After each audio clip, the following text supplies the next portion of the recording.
Okay. ನಮಸ್ಕಾರ ಎಲ್ಲರಿಗೂ. ಇವತ್ತು ಎಕ್ಸಾಮ್ ಮುಂದಿರೋದ್ರಿಂದ ನಾನು ಲೈವ್ ಬರ್ತಾ ಇಲ್ಲ. ಯಾಕಂದ್ರೆ ಸುಮ್ಮನೆ ನಿಮ್ಮ ಟೈಮ್‌ಗಳನ್ನ ವೇಸ್ಟ್ ಮಾಡಕ್ಕೆ ನನಗೆ ಇಷ್ಟ ಇಲ್ಲ. ಅದಕ್ಕೋಸ್ಕರ ಏನಪ್ಪಾ ಅಂತಂದ್ರೆ ರೆಕಾರ್ಡೆಡ್ ಕ್ಲಾಸ್ ಮಾಡಾಕ್ತಾ ಇದೀನಿ ಕರೆಂಟ್ ಅಫೇರ್ಸ್ ಅನ್ನ. ಸರ್ ಯಾಕ ನನಗೆ ಭಾಳ ಜನ ಕೇಳಿದ್ರಿ. ಸರ್ ಎಕ್ಸಾಮ್ ಮುಂದೆ ಇದೆ ಲೈವ್ ಬನ್ನಿ. No, no, no, no. Exam ಮುಂದಿದ್ದಾಗ ನೀವು ಕಾಮ್ ಅಂಡ್ ಪೀಸ್ ಆಗಿರೋದು ಬಹಳ ಮುಖ್ಯ ಆಗುತ್ತೆ. ಅದಕ್ಕೋಸ್ಕರ ನಾನು ಲೈವ್ ಬರ್ತಾ ಇಲ್ಲ. ದೊಡ್ಡಗದಲ್ಲ ಬೇರೆ ಬೇರೆ ಕ್ವೆಶ್ಚನ್‌ಗಳನ್ನ ತಂದು ಈ ಎಐ ಜನರೇಟೆಡ್ ಕ್ವೆಶ್ಚನ್ ಬೇಜಾನ್ ಸಿಗ್ತವೆ. ಆ ಕ್ವೆಶ್ಚನ್‌ಗಳನ್ನ ತಂದು ನಾನು ಬಿಡಿಸೋದು ಏನಪ್ಪಾ ಅಂದ್ರೆ ಏನ್ ಭಾಳ ಹೊತ್ತಾಗಲ್ಲ. ಬಟ್ ನಾವೇನಂತಂತಂದ್ರೆ ಹುಡುಗರು ಏನಪ್ಪಾ ಅಂದ್ರೆ ನಿಮ್ಮ ಏನಪ್ಪಾ ಅಂದ್ರೆ ಟೈಮಿಗೆ ನಾವು ಬಹಳ ಬೆಲೆ ಕೊಡ್ಬೇಕಾಗುತ್ತೆ. ಯಾಕಂದ್ರೆ ಸುಮ್ನೆ ಎಲ್ಲರೂ ಮಾಡ್ತಾರಂತೆ ನಾ ಲೈವ್ ಬಂದು ಈಗ ನೋಡಿ ಕರೆಂಟ್ ಅಫೇರ್ಸ್ ಅನ್ನು ಕೂಡ ನಾನು ರೆಕಾರ್ಡ್ ಮಾಡಿ ಹಾಕ್ತಾ ಇದೀನಿ. ಓಕೆ. ಓಕೆ. ಕರೆಂಟ್ ಅಫೇರ್ಸ್ ಅನ್ನು ಕೂಡ ನಾನು ರೆಕಾರ್ಡ್ ಮಾಡಿ ಹಾಕ್ತಿದೀನಿ. ಎದಕ್ಕೆ ಲೈವ್ ಬರ್ತಾ ಇಲ್ಲ ಅಂತಂದ್ರೆ ನಿಮ್ಮ ಟೈಮ್ ಅನ್ನ ವೇಸ್ಟ್ ಮಾಡಕ್ ನನಗೆ ಇಷ್ಟ ಇಲ್ಲ ಅಷ್ಟೇ. ಓಕೆ. ಬೇಕಾದವರು ನೋಡ್ತಾರೆ. ಈಗ ವಿಲೇಜ್ ಅಕೌಂಟೆಂಟ್ ಓದ್ತಾ ಇರ್ತಾರೆ. ಅವು ಬೇರೆ ಬೇರೆ ಕ್ರೈಸ್ ಓದ್ತಾ ಇರ್ತಾರೆ. ಜಿಪಿಎಸ್‌ಟಿಆರ್ ಓದ್ತಾ ಇರ್ತಾರೆ. ಅವರಿಗೆಲ್ಲಾನು ಹೆಲ್ಪ್ ಆಗ್ಲಿ ಅಂತೇಳಿ ನಾ ರೆಕಾರ್ಡೆಡ್ ಮಾಡಿ ಹಾಕ್ತಾ ಇದೀನಿ. ಓಕೆನಾ? ಹಾಗಾದ್ರೆ ಮೊದಲೇ ಕ್ವೆಶ್ಚನ್ ಬರೋದಾದ್ರೆ ವಿಶ್ವ ಪ್ರಕೃತಿ ಸಂರಕ್ಷಣಾ ದಿನ ಪ್ರತಿ ವರ್ಷ ಯಾವ ದಿನದಂದು ನಾವು ಆಚರಿಸಲಾಗುತ್ತದೆ? ನೋಡಿ, ವಿಶ್ವ ಪ್ರಕೃತಿ ದಿನ ಅಂತೇಳಿ ನಾವು ಯಾವ ದಿನದಂದು ಆಚರಿಸ್ತೀವಿ ಅಂದ್ರೆ ನೋಡಿ ಜುಲೈ 28 ಮತ್ತು 29ರದ ಕರೆಂಟ್ ಅಫೇರ್ಸ್ ಆಗಿರುತ್ತೆ. ಇದು ನೆನಪಿರ್ಲಿ. ಪ್ರತಿ ವರ್ಷ ನಾವು ಜುಲೈ 28ನ್ನ ಓಕೆ ಜುಲೈ 28ನ್ನ ವಿಶ್ವ ಪ್ರಕೃತಿ ಸಂರಕ್ಷಣಾ ದಿನವಂತೇಳಿ ಆಚರಣೆ ಮಾಡ್ತೀವಿ. ಯಾಕಪ್ಪ ನೋಡಿ, ಸ್ವಲ್ಪ ಸ್ಲೋ ಹೇಳ್ತೀನಿ, ಯಾಕೋ ಸ್ಪೀಡ್ ಅಂತ ಇದ್ದೀರಾ. ನೋಡಿ, ಸ್ಥಿರ ಮತ್ತು ಆರೋಗ್ಯಕರ ಸಮಾಜವನ್ನು ನಿರ್ವಹಿಸಲು ಆರೋಗ್ಯಕರ ಪರಿಸರ, ನಮ್ಮ ಸುತ್ತಮುತ್ತಲಿನ ಪರಿಸರ ಆರೋಗ್ಯ ಇರಲು ಏನಪ್ಪಾ ಅಂದ್ರೆ ಪರಿಸರ ಮತ್ತು ನೈಸರ್ಗಿಕ ಸಂಪನ್ಮೂಲ ಸಂರಕ್ಷಿಸುವ ಅಗತ್ಯ ತಿಳಿಸಲು ಪ್ರತಿ ವರ್ಷ ನಾವು ಜುಲೈ 28ರಂದು ವಿಶ್ವ ಪ್ರಕೃತಿ ಸಂರಕ್ಷಣಾ ದಿನವನ್ನಾಗಿ ನಾವು ಆಚರಣೆ ಮಾಡ್ತೀವಿ. ಅಂದ್ರ ಅಳಿವಿನಂಚಿಲಿರ್ತಕ್ಕಂಥ ಪ್ರಾಣಿಗಳಾಗಲಿ, ಪಕ್ಷಿಗಳಾಗಲಿ, ಸಸ್ಯಗಳಾಗಲಿ ಎಲ್ಲವನ್ನು ನಾವು ಸಂರಕ್ಷಣೆ ಮಾಡಬೇಕು. ಅದೇ ಇದ್ರ ಮೇನ್ ಉದ್ದೇಶ.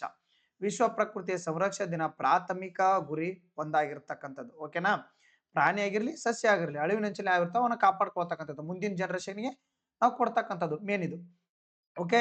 ಈ ಸಂರಕ್ಷಣಾ ದಿನ ಭವಿಷ್ಯದ ಪೀಳಿಗೆಗೆ ನಾವು ಏನಪ್ಪಾ ಅಂದ್ರೆ ಪ್ರಾಣಿ ಪಕ್ಷಿಗಳನ್ನ ನಾವು ಕೊಡ್ಲಿಕ್ಕೆ ಹೆಲ್ಪ್ ಆಗ್ಲಿ ಅನ್ನೋದೇ ಇದ್ರ ಮೇನ್ ಉದ್ದೇಶ ಆಗಿರ್ತಕ್ಕಂಥದ್ದು.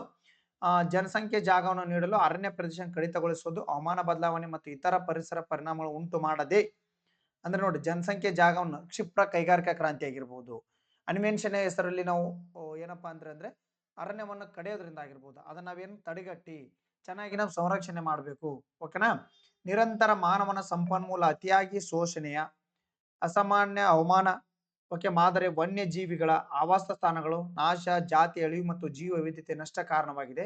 ಅದಕ್ಕಾಗಿ international union for convention of nature ಸಂಸ್ಥೆ ಪ್ರಮುಖವಾಗಿ ಇದನ್ನ ಏನ್ ಮಾಡುತ್ತೆ, ಜುಲೈ 28ನ ನಾವೇನ್ ಮಾಡ್ತೀವಿ ಪ್ರತಿ ವರ್ಷ ವಿಶ್ವ ಪ್ರಕೃತಿ ದಿನ ಅಂತೇಳಿ ನಾವು ಆಚರಣೆ ಮಾಡ್ತೀವಿ. ಓಕೆ. ಅದೇ ರೀತಿ ನೋಡಿ, ಕರ್ನಾಟಕ ಸರ್ಕಾರವು ಯಾವ ವರ್ಷದೊಳಗೆ ರಾಜ್ಯವನ್ನು ಈ ವೈರಸ್ ಮುಕ್ತಗೊಳಿಸುವ ಗುರಿಯನ್ನ ಹೊಂದಿದೆ?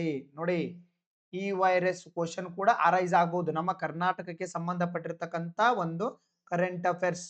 ಓಕೆ. ನೋಡಿ, ಈ ವೈರಸ್ ಅಂತಕ್ಕಂಥದ್ದನ್ನ ಏನಂದ್ರೆ ಹೆಪಟೈಟಿಸ್ ಬಿ, ಹೆಪಟೈಟಿಸ್ ಸಿ ಇಂಥವು ಬರ್ತಾವ. ನೋಡ್ರಿ, 2030ರ ವೇಳೆಗೆ ಈ ವೈರಸ್ ರೋಗ ಮುಕ್ತ ಕರ್ನಾಟಕವನ್ನ ಮಾಡ್ಲಿಕ್ಕೆ ಏನೇನು ಸ್ವಲ್ಪ ನೋಡಿ ಇಲ್ಲಿ. ನೋಡಿ, 2030ರ ವೇಳೆಗೆ ಈ ವೈರಸ್ ಮುಕ್ತ ರಾಜ್ಯ ಮಾಡಲು ಕಾಯಿಲೆ ಕಂಡು ಬರುತ್ತಿದೆ, ಚಿಕಿತ್ಸೆಗೆ ತಜ್ಞರು ಸಲಹೆ ಏನಪ್ಪಾ? ನೋಡ್ರಿ, ವೈರಲ್ ಹೆಪಟೈಟಿಸ್ ವಿಶ್ವಾದ್ಯಂತ ತಡೆಗಟ್ಟಬಹುದಾದ ಅನಾರೋಗ್ಯ ಹಾಗೂ ಸಾವಿನ ಪ್ರಮುಖ ಕಾರಣವಾದ ಕಾಯಿಲೆ.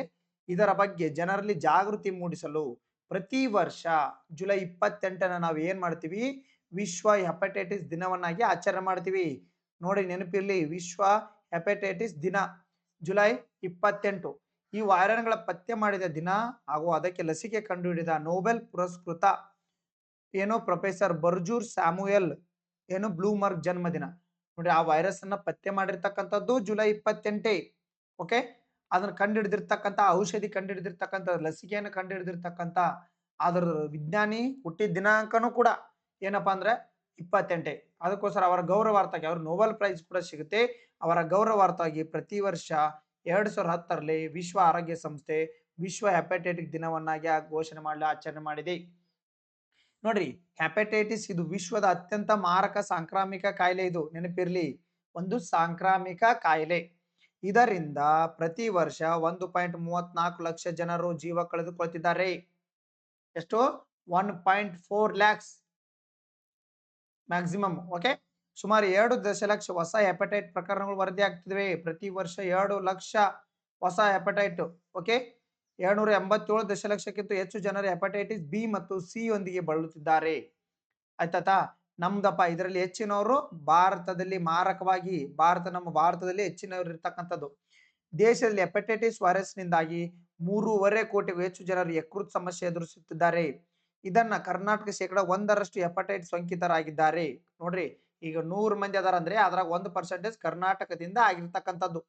2037 ಹೆಪಟೈಟಿಸ್ ಸಿ ವೈರಸ್ ಮುಕ್ತ ರಾಜ್ಯವನ್ನಾಗಿ ಗುರಿ ಹೊಂದಲಾಗುತ್ತಿದ್ದು, ಹೆಪಟೈಟಿಸ್ ಬಿ ವೈರಸ್ ಅನ್ನು ನಿಯಂತ್ರಣದಲ್ಲಿಡುವ ಕಾರ್ಯಕ್ರಮವನ್ನು ಹಾಕೊಂಡಿರ್ತಕ್ಕಂಥದ್ದು. ಹಾಗಾದ್ರೆ ಹೆಪಟೈಟಿಸ್ ಅಂದರೇನು? ಯಕೃತ್ನಲ್ಲಿ ಉರಿಯೂತ ಉಂಟು ಮಾಡುವ ಲಕ್ಷಣಗಳನ್ನು ಹೆಪಟೈಟಿಸ್ ಎಂದು ಕರೆಯಲಾಗುತ್ತದೆ. ಮದ್ಯಪಾನ ಮಾಡುವವರಲ್ಲಿ ಹೆಚ್ಚು ಕಾಣಿಸಿಕೊಳ್ಳುತ್ತದೆ. ಆದರೆ ಹೆಪಟೈಟಿಸ್ ಅನ್ನು ಜಾಂಡೀಸ್, ಕಾಮಲೆ ರೋಗ ಎಂಬುದಾಗಿ ಕರೆಯುತ್ತಾರೆ. ನೆನಪಿರ್ಲಿ ನಿಮಗೆ, ಏನು ಕರೀತಾರೆ? ಜಾಂಡೀಸು, ಕಾಮಲೆ ರೋಗ. ಓಕೆ, ಹೆಪಟೈಟಿಸ್ ನಲ್ಲಿ ಎ, ಬಿ, ಸಿ, ಡಿ ಎಂಬ ವಿಧಗಳಿವೆ. ಈ ಹೆಪಟೈಟಿಸ್ ಬಿ ಮತ್ತು ಸಿ ಹಾಗೂ ಡಿ ಇವುಗಳ ಮನುಷ್ಯನ ದೇಹದ ಸ್ವಚ್ಛಗೊಳಿಸಬಲ್ಲ ಯಕೃತ್ ಬಲವನ್ನೇ ಕುಗ್ಗಿಸಿ ಬಿಡ್ತಾ ಇವು. ನೋಡ್ರಿ, ಏನ್ ನಮ್ ಸ್ವಚ್ಛಗೊಳಿಸುತ್ತಲ್ಲ ಯಕೃತ್, ಅದ್ರ ಬಲವನ್ನೇ ಕುಗ್ಗಿಸ್ಬಿಡ್ತಾವ. A, B, C, D. ಆಯಾಸ, ಕೀಲು ನೋವು, ಸಣ್ಣ ಜ್ವರ, ತಲೆ ಸುತ್ತುವಿಕೆ, ವಾಂತಿ, ಹಸಿವಾಗುವಿಕೆ, ಹೊಟ್ಟೆ ನೋವು, ಚರ್ಮ ಮತ್ತು ಕಣ್ಣಿನ ಒಳಭಾಗ ಹಳದಿ ಬಣ್ಣಕ್ಕೆ ತಿರುಗೋದು, ಮೂತ್ರದಲ್ಲಿ ಹಳದಿ ಬಣ್ಣ ಮುಂತಾದ ಹೆಪಟೈಟಿಸ್ ನ ಒಂದು ಲಕ್ಷಣಗಳಾಗಿರ್ತವೆ. ಅರ್ಥ ಆಯ್ತಾ? ಕೊನೆ ಹಂತದಲ್ಲಿ ನೋಡ್ರಿ, ಅಧ್ಯಯನ ವರದಿ ಪ್ರಕಾರ ಯಕೃತ್ ಸಮಸ್ಯೆ ಹೊಂದಿರುವ 100 ಮಂದಿಯಲ್ಲಿ 70 ಮಂದಿ ಹೆಪಟೈಟಿಸ್ ಸಮಸ್ಯೆಗೆ ಹೊಂದಿರುತ್ತಾರೆ. ಅಂದ್ರೆ ಯಕೃತಿನ ಏನಾರು ಸಮಸ್ಯೆ ಬಂದ್ರೆ 70% ಜನ ಇದು ಹೆಪಟೈಟಿಸ್ ಇಂದನೇ ಏನಪ್ಪಾ ಅಂದ್ರೆ ತೊಂದರೆ ಹೊಂದಿರ್ತಾರೆ. ಅರ್ಥ ಆಯ್ತಾ? ಎಸ್.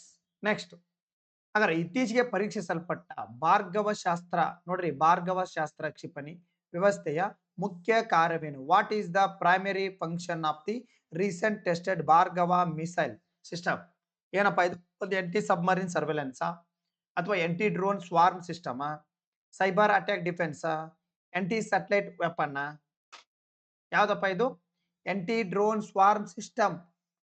ಓಕೆ, ಏನು ಭಾರ್ಗವ ಶಾಸ್ತ್ರ ಅಂತಕ್ಕಂಥದ್ದು ಎಂಟಿ ಡ್ರೋನ್ ವಾರ್ಮ್ ಸಿಸ್ಟಮ್ ಅಂತಕ್ಕಂಥದ್ದು. ಓಕೆನಾ?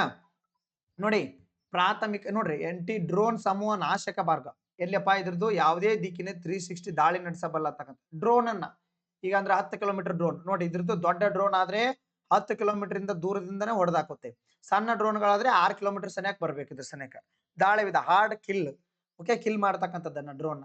ಓಕೆ, ನೋಡ್ರಿ, ಡ್ರೋನ್ಗಳ ದೊಡ್ಡ ಸಮೂಹವೊಂದನ್ನು ನಾಶ ಮಾಡಬಲ್ಲ ಸಾಮರ್ಥ್ಯ ಹೊಂದಿರುವ ಭಾರ್ಗವ ಶಾಸ್ತ್ರ ಕ್ಷಿಪಣಿ ವ್ಯವಸ್ಥೆ ಪರೀಕ್ಷೆಯನ್ನು solar defence and aerospace limited, ನೆನಪಿಟ್ಟುಕೊಡ್ರಿ, ನಾಗ್ಪುರದಲ್ಲಿರ್ತಕ್ಕಂಥ, ಮಹಾರಾಷ್ಟ್ರದ ನಾಗ್ಪುರದಲ್ಲಿರ್ತಕ್ಕಂಥ ತನ್ನ ಉತ್ಪಾದನಾ ಘಟಕ solar defence and aerospace limited ರಕ್ಷಣಾ ಕಂಪನಿ ಭಾರತೀಯ ಸೇನೆ, ನೌಕಾಪಡೆ ಮತ್ತು ವಾಯುಪಡೆ ಭಾರ್ಗವಶಾಸ್ತ್ರ ಸಾಮರ್ಥ್ಯವನ್ನು ಪ್ರದರ್ಶಿಸಿವೆ. ಇವೆಲ್ಲ ಕೂಡಿ ಜಂಟಿಯಾಗಿ ಪ್ರದರ್ಶನ ಮಾಡಿರ್ತಕ್ಕಂಥದ್ದು. ಅರ್ಥ ಆಯ್ತಾ? ಅಗ್ಗವಾಗಿ ನಿರ್ಮಾಣ, ನೋಡ್ರಿ, ಡ್ರೋನ್ ಕೂಡ ಅಗ್ಗವಾಗಿ ನಿರ್ಮಾಣ ಇರ್ತಾವು. ಬಟ್ ಅವು ಡ್ಯಾಮೇಜ್ ಅಂತ ಮಾಡ್ತಾವು, ದೊಡ್ಡ ದೊಡ್ಡ ಡ್ಯಾಮೇಜ್ ಮಾಡ್ತಾವು. ಅದಕ್ಕೋಸ್ಕರ ಅಗ್ಗವಾಗಿ ನಿರ್ಮಾಣ ಮಾಡೋದು ಇವನ್ನ ಕೂಡ. ಓಕೆ, ಅಗ್ಗವಾಗಿ ನಿರ್ಮಾಣ ಮಾಡಿ ಏನ್ ಮಾಡೋದಪ್ಪ ಅಂತಂದ್ರೆ ಅಗ್ಗವಾಗಿರ್ತಕ್ಕಂಥ ಡ್ರೋನ್ ಅನ್ನ ಕೆಲಸ ಮಾಡ್ಬೇಕು. ಓಕೆ, ಸಮುದ್ರ ಮಟ್ಟದಿಂದ 5,000 ಮೀಟರ್ ಕಾರ್ಯಾಚರಣೆಗೆ ಎತ್ತರಕ್ಕೆ ಹೆಲ್ಪ್ ಆಗ್ತಕ್ಕಂಥದ್ದು. ಎಲ್ಲಿ? ಲಡಾಖ್ ಗಿಡಾಕಲ್ಲಿ. ಜಾಗತಿಕ ಮಟ್ಟದಲ್ಲಿ ಡ್ರೋನ್ ಬಳಕೆ ಹೆಚ್ಚಾಗುತ್ತಿದ್ದು ಆಧುನಿಕ ಯುದ್ಧ ತಂತ್ರದ ಪ್ರಮುಖ ಭಾಗವಾಗಿರ್ತಕ್ಕಂಥದ್ದು ಇದು. ಡ್ರೋನ್ ವಿರೋಧಿ ಇದು. ಅರ್ಥ ಆಯ್ತಾ? ಸಶಸ್ತ್ರ ಪಡೆ ಶೀಘ್ರ ಸೇರ್ಪಡೆ, ಗಡಿಯಲ್ಲಿ ನಿಯೋಜನೆಗಳಿಗೆ ಸಾಧ್ಯತೆ ಮಾಡ್ಕೊಂಡಿರ್ತಕ್ಕಂಥದ್ದು. ಓಕೆ, ಸೆಕೆಂಡ್ಗಳಲ್ಲಿ ನೋಡ್ರಿ, ಒಂದಕ್ಕಿಂತ ಹೆಚ್ಚು ಕ್ಷಿಪಣಿಯನ್ನ ದಾಳಿ ಮಾಡಬಹುದು ನಾವು. Second, within fraction of second ಅಲ್ಲಿ. Very very important. ಭಾರ್ಗವ ಶಾಸ್ತ್ರದ ಬಗ್ಗೆ ನೋಡ್ಕೊಡ್ರಿ. ನೋಡ್ರಿ, ಕಾಮನ್ವೆಲ್ತ್ ಕ್ರೀಡಾಕೂಟ ಇತಿಹಾಸದಲ್ಲಿ ಪದಕ ಗೆದ್ದ very very very 3 star 5 star question ಅನ್ಕೊಡ್ರಿ ಇದನ್ನ. 5 ಸ್ಟಾರ್ ಕ್ವಶನ್ ಅನ್ಕೊಡ್ರಿ ಇದನ್ನ. ಓಕೆ, ಕರ್ನಾಟಕದ ಮೊದಲ ಪ್ಯಾರಾ ಅಥ್ಲೆಟಿಕ್ ಯಾರು? Who become the first para athletic from the Karnataka to win the medal in the history of commonwealth games? ನೋಡ್ರಿ, ಪ್ಯಾರಾ ಅಥ್ಲೆಟಿಕ್ ದಲ್ಲಿ ಹಿಸ್ಟ್ರಿಯಲ್ಲೇ ಪದಕ ಗೆದ್ದಿರ್ತಕ್ಕಂಥ ಕರ್ನಾಟಕದ ಕ್ರೀಡಾಪಟು ಯಾರಂತ ಕೇಳಿದ್ರೆ ಯಾರು? ಶಿಲ್ಪಾ ಕೆ ಶೈಲ್ ಅವರು. ಯಾವ್ದ್ರಲ್ಲಿ? ಶಾರ್ಟ್ ಪುಟ್, ಗುಂಡು ಎಸೆತ, ಶಾರ್ಟ್ ಪುಟ್. ನೋಡ್ರಿ, ಏನು 3ನೇ ಸ್ಥಾನ. ಇವ್ರು ಯಾವ ಡಿಸ್ಟ್ರಿಕ್ಟ್ನವರು?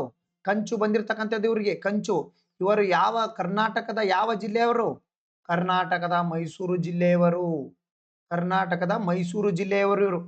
ಮೈಸೂರು ಜಿಲ್ಲೆಯವರಾದ 37 ವರ್ಷದ ಶಿಲ್ಪಾ ಮಹಿಳೆಯರ F55 57 kg ತೂಕದ ಶಾರ್ಟ್ ಪುಟ್ ಸ್ಪರ್ಧೆಯಲ್ಲಿ ಕಂಚಿನ ಪದಕ ಗೆದ್ದು ಇತಿಹಾಸ ನಿರ್ಮಿಸಿದ್ದಾರೆ. ಕಾಮನ್ವೆಲ್ತ್ ಕ್ರೀಡಾಕೂಟದ ಇತಿಹಾಸದಲ್ಲಿ ಪದಕ ಗೆದ್ದ ಕರ್ನಾಟಕದ ಮೊದಲ ಪ್ಯಾರಾ ಅಥ್ಲೆಟಿಕ್ ಎಂಬ ಹೆಗ್ಗಳಿಕೆ ಪಾತ್ರವಾಗಿರ್ತಕ್ಕಂಥದ್ದು. ನೋಡ್ರಿ, ಇವ್ರು 4ನೇ ವಯಸ್ಸಿನಲ್ಲೇ ಕಾಲು ಕಳ್ಕೊಂಡಿರ್ತಕ್ಕಂಥ ವ್ಯಕ್ತಿ ಇವರು. ನೋಡಿ, ಇಷ್ಟೆಲ್ಲ ನಾವು ಚೆನ್ನಾಗಿದ್ದು ಎಕ್ಸಾಮ್ಗೆ ಹೋಗಕ್ಕೆ ಎದುರ್ತಾ ಇದೀವಿ. ಇಷ್ಟೆಲ್ಲ ಇಷ್ಟು ದಿವಸ ಓದಿ ನೀವು ಸಿವಿಲ್ ಪೊಲೀಸ್ ಎಕ್ಸಾಮ್ಗೆ ಹೋಗಕ್ಕೆ ಎದುರಾಕತ್ತೀರಿ. ಎಲ್ಲ ಚೆನ್ನಾಗಿದ್ದು ಅವ್ರಿಗೆ ಎಷ್ಟು ಹೆದರಿಕೆ ಆಗಿರ್ಬಾರ್ದು, ನಂದು ಕಾಲಿಲ್ಲ ಆದ್ರೂ ನಾನು ಗೆಲ್ತಿನ ಇಲ್ಲ ಅಂತ ಎಷ್ಟು ಹೆದರಿಕೆ ಆಗಿರ್ಬಾರ್ದು. ಅರ್ಥ ಮಾಡ್ಕೊಡ್ರಿ. ಶಿಲ್ಪಾ ಅವರು ಕೇವಲ 4 ವರ್ಷ ಇದ್ದಾಗ ಐಸ್ ಕ್ರೀಮ್ ತಿಂದು ನಮ್ಮ ಮನೆಗೆ ವಾಪಸ್ ಬರುವಾಗ ಲಾರಿ ಹರಿದು ಎಡಗಾಲನ್ನು ಕಳೆದುಕೊಂಡಿರ್ತಕ್ಕಂಥವ್ರು. ಅದೆಲ್ಲ ಕೇಳೋದಿಲ್ಲ. ಬಟ್ ಯಾವ ಡಿಸ್ಟಿಕ್, ಎಷ್ಟು ಕ್ರೀಡೆ, ಎಷ್ಟು ಕೆಜಿ, ಓಕೆ, ಯಾವ ವಿಭಾಗ, ಇಷ್ಟನ್ನ ಕ್ವಶನ್ ಕೇಳ್ತಾರ. ಓಕೆ, ಎಸ್, ನೋಡ್ಕೊಳ್ಳಿ. ಉತ್ತರ ಕನ್ನಡ ಜಿಲ್ಲೆ ಯಲ್ಲಾಪುರ ಚಾಲನೆ ನೀಡಲಾದ ಆಪರೇಷನ್ ರೈಸ್ ಒಂದು ಮುಖ್ಯ ಉದ್ದೇಶವೇನು? ನೋಡ್ರಿ, ಇದು ಕೂಡ ಕರ್ನಾಟಕಕ್ಕೆ ಸಂಬಂಧಪಟ್ಟಿರ್ತಕ್ಕಂಥ very very very very important. June 26 ನಾವು ಏನಂತ ಕರಿತೀವಿ? ಮಾದಕ ವಸ್ತುಗಳ ವಿರೋಧಿ ದಿನ. ಮಾದಕ ವಸ್ತುಗಳ ವಿರೋಧಿ ದಿನ ಮಾಡಿವ್ಯಾ? ಆ ಮಾದಕ ವ್ಯಸನೆಯನ್ನ ತಡೆಯಲು ಕರ್ನಾಟಕದ ಉತ್ತರ ಕನ್ನಡ ಜಿಲ್ಲೆಯಲ್ಲಿ ಶಾಸಕರಾಗಿರ್ತಕ್ಕಂಥವ್ರು ಆಪರೇಷನ್ ರೈಸ್ ಅಂತಕ್ಕಂಥದ್ದನ್ನ ತಂದಿರ್ತಕ್ಕಂಥದ್ದು. ಏನಿದು ಆಪರೇಷನ್ ರೈಸ್ ಅಂತಕ್ಕಂಥದ್ದಂತಂದ್ರೆ, ಜನರ ಹೆಚ್ಚುತ್ತಿರುವ ಮಾದಕ ವಸ್ತುಗಳ ತಡೆಗಟ್ಟಲು ಉದ್ದೇಶದಿಂದ ಏನು ಉತ್ತರ ಕನ್ನಡ ಜಿಲ್ಲೆ ಯಲ್ಲಾಪುರ ಆಪರೇಷನ್ ರೈಸ್ ಎಂಬ ವಿಶೇಷ ಜಾಗೃತಿ ಅಭಿಯಾನಕ್ಕೆ ಶಿವರಾಮ್ ಹೆಬ್ಬಾರ್ ಅವರು ಚಾಲನೆ ನೀಡಿದ್ದು. ಒಂದು ನೋ ನಿಮ್ಮ ಬದುಕನ್ನು ಉಳಿಸಬಹುದು. ನೋಡಿ, ನೀವು ಸೇದಂಗಿಲ್ಲ, ನಾನು ನೋ ಅಂತೇಳಿ ಹೇಳ್ಬಿಟ್ರೆ ನಿಮ್ದು ಬದುಕನ್ನ ಉಳಿಸಬಹುದು. ಇದನ್ನ ಎಲ್ಲಿಯಪ್ಪ ಅಂದ್ರೆ ಉತ್ತರ ಕನ್ನಡದಲ್ಲಿ ಆಪರೇಷನ್ ರೈಸ್ ಅಭಿಯಾನವನ್ನು ಸ್ಟಾರ್ಟ್ ಮಾಡಿರ್ತಕ್ಕಂಥದ್ದು. ಇದು ಕೇವಲ ಒಂದು ದಿನದ ಏನು ಕಾರ್ಯಕ್ರಮವಾಗದೆ ವ್ಯಸನ ಮುಕ್ತ ಸಮಾಜ ನಿರ್ಮಾಣದತ್ತ ನಿರಂತರ ಜಾಗೃತಿ ಮೂಡಿಸಲು, ಜನಾಂದೋಲನ ಯುವಕ ತಮ್ಮ ಕನಸುಗಳನ್ನು ಸಾಕಾರಗೊಳಿಸಲು, ಮಾದಕ ವ್ಯಸನದಿಂದ ದೂರ ಇರಲು, ಆರೋಗ್ಯಕರ ಜೀವನ ಮಾಡಲು ಏನು ಹೆಲ್ಪ್ ಮಾಡ್ತಕ್ಕಂಥದ್ದು ಒಂದು ಕಾರ್ಯಕ್ರಮ ಇದು. Say to no drugs, choose life ಅಂತಕ್ಕಂಥದ್ದು ಏನಪ್ಪಾ ಅಂದ್ರೆ ಘೋಷವಾಕ್ಯದೊಂದಿಗೆ ಸ್ಟಾರ್ಟ್ ಮಾಡಿರ್ತಕ್ಕಂಥದ್ದು ಉತ್ತರ ಕನ್ನಡ ಜಿಲ್ಲೆ, ಕರ್ನಾಟಕದಲ್ಲಿ. Okay, yes. ಹಾಗಾದ್ರೆ ಅರಾಮ್ಕೋ ನೋಡ್ರಿ, ಅರಾಮ್ಕೋರ್ ಅಲ್ಲ, ಮತ್ತ ಅರಾಮ್ಕೋ ಅಬ್ಯಾಕಿಕ್ ತೈಲ ಸಂಸ್ಕರಣಾ ಘಟಕ ಎಲ್ಲಿದೆ? ಇದು ನೋಡ್ರಿ, ಪ್ರಪಂಚದ ಅತ್ಯಂತ ದೊಡ್ಡ ಸಂಸ್ಕರಣಾ ಘಟಕ ಅಲ್ಲ, ಸ್ಟೋರೇಜ್ ಘಟಕ. ಇದು ಸ್ಟೋರೇಜ್ ಘಟಕ, ತೈಲ ಸ್ಟೋರೇಜ್ ಘಟಕ ಎಲ್ಲೈತಿ ನೋಡ್ರಿ. ಸ್ಟೋರೇಜ್ ಮಾಡ್ತಕ್ಕಂಥದ್ದು ಎಲ್ಲೈತಿ ಇತ್ತೀಚೆಗೆ? ಯಾಕಂದ್ರೆ ನ್ಯೂಸ್ ಇನ್ ಪ್ಲೇಸ್ ಅಂತ ಕೇಳ್ತಾನ ಕ್ವಶನ್. ನ್ಯೂಸ್ ಇನ್ ಪ್ಲೇಸ್ ಅಂತ ಕೇಳಿದ್ರ ಇದು ಎಲ್ಲೈತಿ? ಅರಾಮ್ಕೋರ್ ಅಲ್ಲ, ಅರಾಮ್ಕೋ ಅಬ್ಯಾಕಿಕ್. ನೋಡ್ರಿ, ಅಬ್ಯಾಕೆಕ್ ಅಂತಕ್ಕಂಥ ತೈಲ ಸಂಸ್ಕರಣಾ ಘಟಕ. Where is the Aramco oil processing facility? ಶುದ್ಧೀಕರಣ ಮತ್ತು ಸ್ಟೋರೇಜ್ ಘಟಕ. ಶುದ್ಧೀಕರಣ, ಓಕೆ, ಆಯಿಲ್ ಪ್ರೊಸೆಸಿಂಗ್ ಮಾಡ್ತಕ್ಕಂಥದ್ದು ಎಲ್ಲಿ? Saudi Arabia. ನೆನಪಿರ್ಲಿ. ಓಕೆ, ನೋಡ್ರಿ, ಸೌದಿ ಅರೇಬಿಯಾದ ಅರಾಮ್ಕೋನ್ ಅಬ್ಯಾಕಿಕ್ ರಿಫೈನರಿ ಸಂಸ್ಕರಣಾ ಘಟಕ. ಓಕೆ, ಸಂಸ್ಕರಣ ಮತ್ತು ಸ್ಟೋರೇಜ್ ಘಟಕ ಎರಡು ಇದಾವೆ ಇದರಾಗೆ. ಓಕೆ, ಸ್ಟೋರೇಜ್ ಮತ್ತು ಸಂಸ್ಕರಣ. ಡ್ರೋನ್ಗಳ ದಾಳಿ ನಂತರ ಭಾರಿ ಬೆಂಕಿ ಅವಘಡ ಸಂಭವಿಸಿದೆ. ಇದು ವಿಶ್ವದ ಅತ್ಯಂತ ಮುಖ್ಯವಾದ ತೈಲ ಸಂಸ್ಕರಣಾ ಸೌಲಭ್ಯಗಳಲ್ಲಿ ಒಂದಾಗಿದೆ. ಈ ಘಟಕ ಈಸ್ಟ್ ವೆಸ್ಟ್ ಪಂಪಿಂಗ್ ಸ್ಟೇಷನ್ ಡ್ರೋನ್ಗಳ ಹೊಡೆತದ ನಂತರ ಬೆಂಕಿ ಹೊತ್ತಿಕೊಂಡಿರ್ತಕ್ಕಂಥ ಅಬ್ಯಾಕೋ ವಿಶ್ವದ ಅತಿ ದೊಡ್ಡ ಕಚ್ಚಾ ತೈಲ ಸ್ಥಿರೀಕರಣ ಘಟಕವಾಗಿದೆ. ಜಾಗತಿಕ ತೈಲದ ಎಷ್ಟು ನೋಡ್ರಿ, ಜಾಗತಿಕ ತೈಲದಾಗ 5ರಿಂದ 7% ಸಂಸ್ಕರಣೆ ಮಾಡೋದು ಇಲ್ಲೇ ಅಂತೆ. ನೋಡ್ರಿ, ಜಾಗತಿಕದೊಳಗನೆ ಈಗ 100 ಲೀಟರ್ ಸಂಸ್ಕರಣೆ ಮಾಡಿದ್ರೆ ಅಂತ ತಿಳ್ಕೊಡ್ರಿ, ಅದ್ರಾಗ 5ರಿಂದ 7 ಲೀಟರ್ ಸಂಸ್ಕರಣೆ ಇದೇ ಘಟಕದಿಂದ ಹಾಕಿತ್ತು. ಅತ್ಯಂತ ದೊಡ್ಡ ಘಟಕ ಇದು. ಓಕೆ, ಇದು ಇರಾನ್ ಇದ್ರ ಮೇಲೆ, ಸೌದಿ ಅರೇಬಿಯಾದ ಮೇಲೆ ದಾಳಿ ಮಾಡಿರ್ತಕ್ಕಂಥದ್ದು. ಇದನ್ನ ಸ್ವಲ್ಪ ನೋಡ್ಕೊಡ್ರಿ. News in place. Okay, news in place. ಓಕೆನಾ? ಎಸ್. ಕಾಮನ್ವೆಲ್ತ್ ಕ್ರೀಡಾಕೂಟದ 2026ರಲ್ಲಿ ಮಹಿಳೆಯರ 53 kg ವಿಭಾಗದಲ್ಲಿ ನೋಡ್ರಿ, ಕಾಮನ್ವೆಲ್ತ್ ಕ್ರೀಡಾಕೂಟದ್ದು ಲಾಸ್ಟಿಗೆ ಒಂದು ವಿಡಿಯೋ ಮಾಡೋಣ ನೆಟ್ಟಗ. ಓಕೆ, ಆಮೇಲೆ ವಿಡಿಯೋ ಮಾಡೋಣ. ಸ್ವಲ್ಪ ಇಲ್ಲಿ ಏನೇನ್ ಬರ್ತಾವ ಅವ್ನು ನೋಡ್ಕೊಂಡು ಹೋಗೋಣ ಅಷ್ಟೇ. ಕಾಮನ್ವೆಲ್ತ್ ಕ್ರೀಡಾಕೂಟ 2026ರಲ್ಲಿ ಮಹಿಳೆಯರ 53 kg ವೇಟ್ ಲಿಫ್ಟಿಂಗ್ ನಲ್ಲಿ ಭಾರತದ ಜ್ಞಾನೇಶ್ವರಿ ಯಾದವ್ ಯಾವ ಪದಕ ಗೆದ್ದಿದ್ದಾರೆ? 53 kg ವೇಟ್ ಲಿಫ್ಟಿಂಗ್ ನೋಡ್ರಿ, ಅತಿ ಹೆಚ್ಚು ಪದಕ ವೇಟ್ ಲಿಫ್ಟಿಂಗ್ ಅಲ್ಲೇ ಬಂದಿದೆ ನಮಗೆ ಈಗ. ಓಕೆ, ವೇಟ್ ಲಿಫ್ಟಿಂಗ್ ಅಲ್ಲೇ ಬಂದಿರತಕ್ಕಂಥದ್ದು ನೆನಪಿರ್ಲಿ. ಯಾವುದು? ಬೆಳ್ಳಿ ಪದಕ, ರಜತ್ ಪದಕಕ್ಕೆ ನೋಡಿ ಭಾರತ ಯಶಸ್ವಿಯಾಗಿ ಎತ್ತಿರುವ ವೇಟ್ ಲಿಫ್ಟರ್ಗಳು ಕಾಮನ್ವೆಲ್ತ್ ಗೇಮ್ನ 23ನೇ ಗ್ಲಾಸ್ಲೋದಲ್ಲಿ ನಡೀತಕ್ಕಂಥದ್ದು. ನೋಡ್ರಿ, ಇವ್ರ ಬಗ್ಗೆ ನೋಡೋದಾದ್ರೆ ಇಲ್ಲಿ ಬನ್ನಿ. ಜ್ಞಾನೇಶ್ವರಿ ಅವರು ಬೆಳ್ಳಿ ಪದಕ, ಛತ್ತೀಸ್ಗಢದ 23 ವರ್ಷ ಜ್ಞಾನೇಶ್ವರಿ. ನೋಡ್ರಿ ಇವ್ರ ಬಗ್ಗೆ, ಇವ್ರು ಎಂತ ಸಾಧನೆ ಅಂದ್ರೆ ವೇಟ್ ಲಿಫ್ಟಿಂಗ್ ಎತ್ತಕ್ ಹೋಗ್ಬೇಕು ಅವತ್ತ ಏನಪ್ಪಾ ಅಂದ್ರೆ ಮ್ಯಾಸ್ಟ್ರುವೇಷನ್ ಸೈಕಲ್ ಆಗಿರ್ತಕ್ಕಂಥದ್ದು. ಅಂದ್ರೆ ಈಗ MC ಅಂದ್ರೆ ಗೊತ್ತಾಗುತ್ತೆ, ಏನೋ ಪೀರಿಯಡ್ಸ್ ಹೆಣ್ಮಕ್ಳಿಗೆ ಇರ್ತಕ್ಕಂಥ ಪ್ರಾಬ್ಲಮ್. ನೋಡ್ರಿ ಅವ್ರದ್ದು ನಾವು ಇದನ್ನ ತಗೋಬೇಕು. ಸುಮ್ನೆ ರೀಲ್ಸ್ ಒಳಗಡೆ ಹಂಗ ಹಿಂಗ ಪ್ರೊಟೆಸ್ಟ್ ಮಾಡಿದ್ಯಾ, ಆ ಗಾಡಿ ಹಿಡ್ಕೊಂಡ್ ನಿಂತ ಅವ್ರದಲ್ಲ ಇವ್ರದಂತ ನಾವು ಏನ್ ಮಾಡ್ಬೇಕು, ಮೋಟಿವೇಶನ್ ತಗೋಬೇಕು. ನೋಡಿ ಫಸ್ಟ್ ಡೇ ಆಫ್ ಪೀರಿಯಡ್ಸ್ ಇವ್ರದು. ಫಸ್ಟ್ ಪೀರಿಯಡ್ ಏನಪ್ಪಾ ಅಂದ್ರೆ ಎತ್ತಕ್ ಹೋಗ್ತಿದ್ದಾರೆ, ಫಸ್ಟ್ ಡೇ ಪೀರಿಯಡ್ಸ್ ಹೆಂಗೆ ಎಷ್ಟು ನೋವು ಇರ್ತೈತೆ ಅಂತ ಹೆಣ್ಮಕ್ಳಿಗೆ ಗೊತ್ತದು. ಆ ಅಂತದಿದ್ದನು ಕೂಡ ಇಲ್ಲ ಅಂದ್ರೆ ಬಂಗಾರ ಗೆದ್ದಿರೋರು ಇವ್ರು. ಇಲ್ಲ ಅಂದ್ರೆ ಇನ್ನೂ ಸ್ವಲ್ಪ, ಯಾಕಂದ್ರೆ ಬಾಡಿ ಒಳಗಡೆ ಬ್ಲಡ್ ಹೋಗ್ತಾ ಇರುತ್ತೆ, ವೀಕ್ನೆಸ್ ಆಗ್ತಾ ಇರ್ತಾರೆ. ಅಷ್ಟಾದ್ರೂ ಕೂಡ ಪೇನ್ ಕಿಲ್ಲರ್ ಟ್ಯಾಬ್ಲೆಟ್ ಅನ್ನ ತಗೊಂಡು, ಅದ್ ಪೇನ್ ಕಿಲ್ಲರ್ ಟ್ಯಾಬ್ಲೆಟ್ ತಗೊಳಕ್ಕೂ ಅಲ್ಲಿ ಬಿಡುದಿಲ್ಲ ನಿಮಗೆ. ಇದ್ರಾಗ ಅದನ್ನ ಡೋಪಿಂಗ್ ಅಂತ ಕರಿತಾರ, ಅದನ್ನ ಮತ್ತ ಡೋಪಿಂಗ್ ಅಂತ ಕರಿತಾರ. ಅದನ್ನ ಬಿಡ್ಲಾಗನು ರಜಕ ಪದಕ ಗೆದ್ದಿರ್ತಕ್ಕಂತಾರ ಇವರು. ಓಕೆ, ವೇಟ್ ಲಿಫ್ಟರ್ ಸ್ಪರ್ಧೆ ಮಹಿಳೆಯರ 53 kg ವಿಭಾಗದಲ್ಲಿ ರಜತ್ ಗೆದ್ದು ಬೀಗಿದ. ಅವರು ಒಟ್ಟು 193 kg ಭಾರ ಎತ್ತು ಮೂಲಕ ಸಾಧನೆ ಮಾಡಿದರೆ, ಸ್ಕ್ವಾಚ್ ನಲ್ಲಿ ಕ್ರಮವಾಗಿ 82, 85, 88 kg ಭಾಗವನ್ನ ಕ್ಲೀನ್ ಅಂಡ್ ಜರ್ಕ್ ನಲ್ಲಿ ಕೂಡ ಎತ್ತಿರ್ತಕ್ಕಂಥದ್ದು.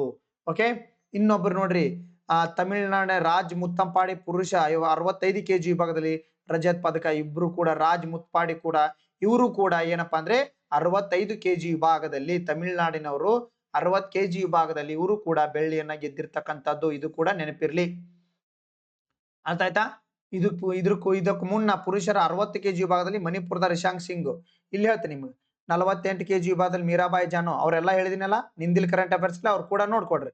ಯಾರು 60 kg ವಿಭಾಗದಲ್ಲಿ ಮಣಿಪುರ್ ರಿಶಾಂಕ್ ಸಿಂಗ್ ಎತ್ತಿದ್ದಾರೆ. 48 kg ವಿಭಾಗದಲ್ಲಿ ಮೀರಾಬಾಯಿ ಜಾನು ಏನೋ ಗೋಲ್ಡ್ ಗೆದ್ದಿರ್ತಕ್ಕಂಥದ್ದು. ಹಾಗಾದ್ರೆ ಇದು ಕೂಡ ಇಂಪಾರ್ಟೆಂಟ್. ಯಾವುದು? ಪಾಕಿಸ್ತಾನದ ಬಾಕ್ಸರ್ ವಿರುದ್ಧ ವಿಜಯವನ್ನು ಕಾರ್ಗಿಲ್ ಯೋಧರಿಗೆ ಅರ್ಪಿಸಿದ ಜಾದುಮನಿ. ಭಾರತದ ಬಾಕ್ಸರ್ ಏನಪ್ಪಾ ಅಂದ್ರೆ ಜಾದುಮನಿ ಸಿಂಗ್ ಅವರು ತಡರಾತ್ರಿ ನಡೆದ ನೋಡ್ರಿ 55 kg ವಿಭಾಗದ ಫ್ರೀ ಕ್ವಾರ್ಟರ್ ಫೈನಲ್ ಅಲ್ಲಿ ಪಾಕಿಸ್ತಾನದ ಸುಮಾರು ರೆಹಮಾನ್ ವಿರುದ್ಧ 5 ಅಂತರದಲ್ಲಿ ನೋಡಿ. ಎದಕ್ಕಂದ್ರೆ ಇವ್ರು ಗೆದ್ದಿಲ್ಲ ಇನ್ನು, ಬಟ್ ಯಾಕಂತಂದ್ರೆ ಇವರು ಪಾಕಿಸ್ತಾನದ ವಿರುದ್ಧ ಮೊದಲ ಬಾಕ್ಸರ್ ಇವರು ಈ ಕ್ವಾರ್ಟರ್ ಫೈನಲ್ ಹೋಗಿರ್ತಕ್ಕಂಥದ್ದು. ಯಾರು? ಮಣಿಪುರದ 22 ವರ್ಷದ ಜಾದುಮನಿ. ಯಾರು? ಮಣಿಪುರದವರಾಗಿರ್ತಕ್ಕಂಥವ್ರು. ಓಕೆ, 55 kg ವಿಭಾಗದಲ್ಲಿ ಬಾಕ್ಸರ್. ಇವ್ರ ಬಗ್ಗೆ ನೋಡ್ಕೊಡ್ರಿ, ಯಾವುದು ಏನು ವಿಭಾಗ ಅಂತ ಕೇಳ್ತಾರೆ. ಓಕೆ, ಆಹಾರ ಸಂಸ್ಥೆಯು ನೋಡ್ರಿ, ಆಹಾರ್ ಅಂತಕ್ಕಂಥ ಸಂಸ್ಥೆಯು ಯಾವ ದೇಶಕ್ಕೆ ತನ್ನ ಸಿರಿಧಾನ್ಯ ಉತ್ಪನ್ನಗಳನ್ನ ರಫ್ತು ಮಾಡಿ ಮೈಲುಗಳನ್ನ ಸಾಧಿಸಿದೆ?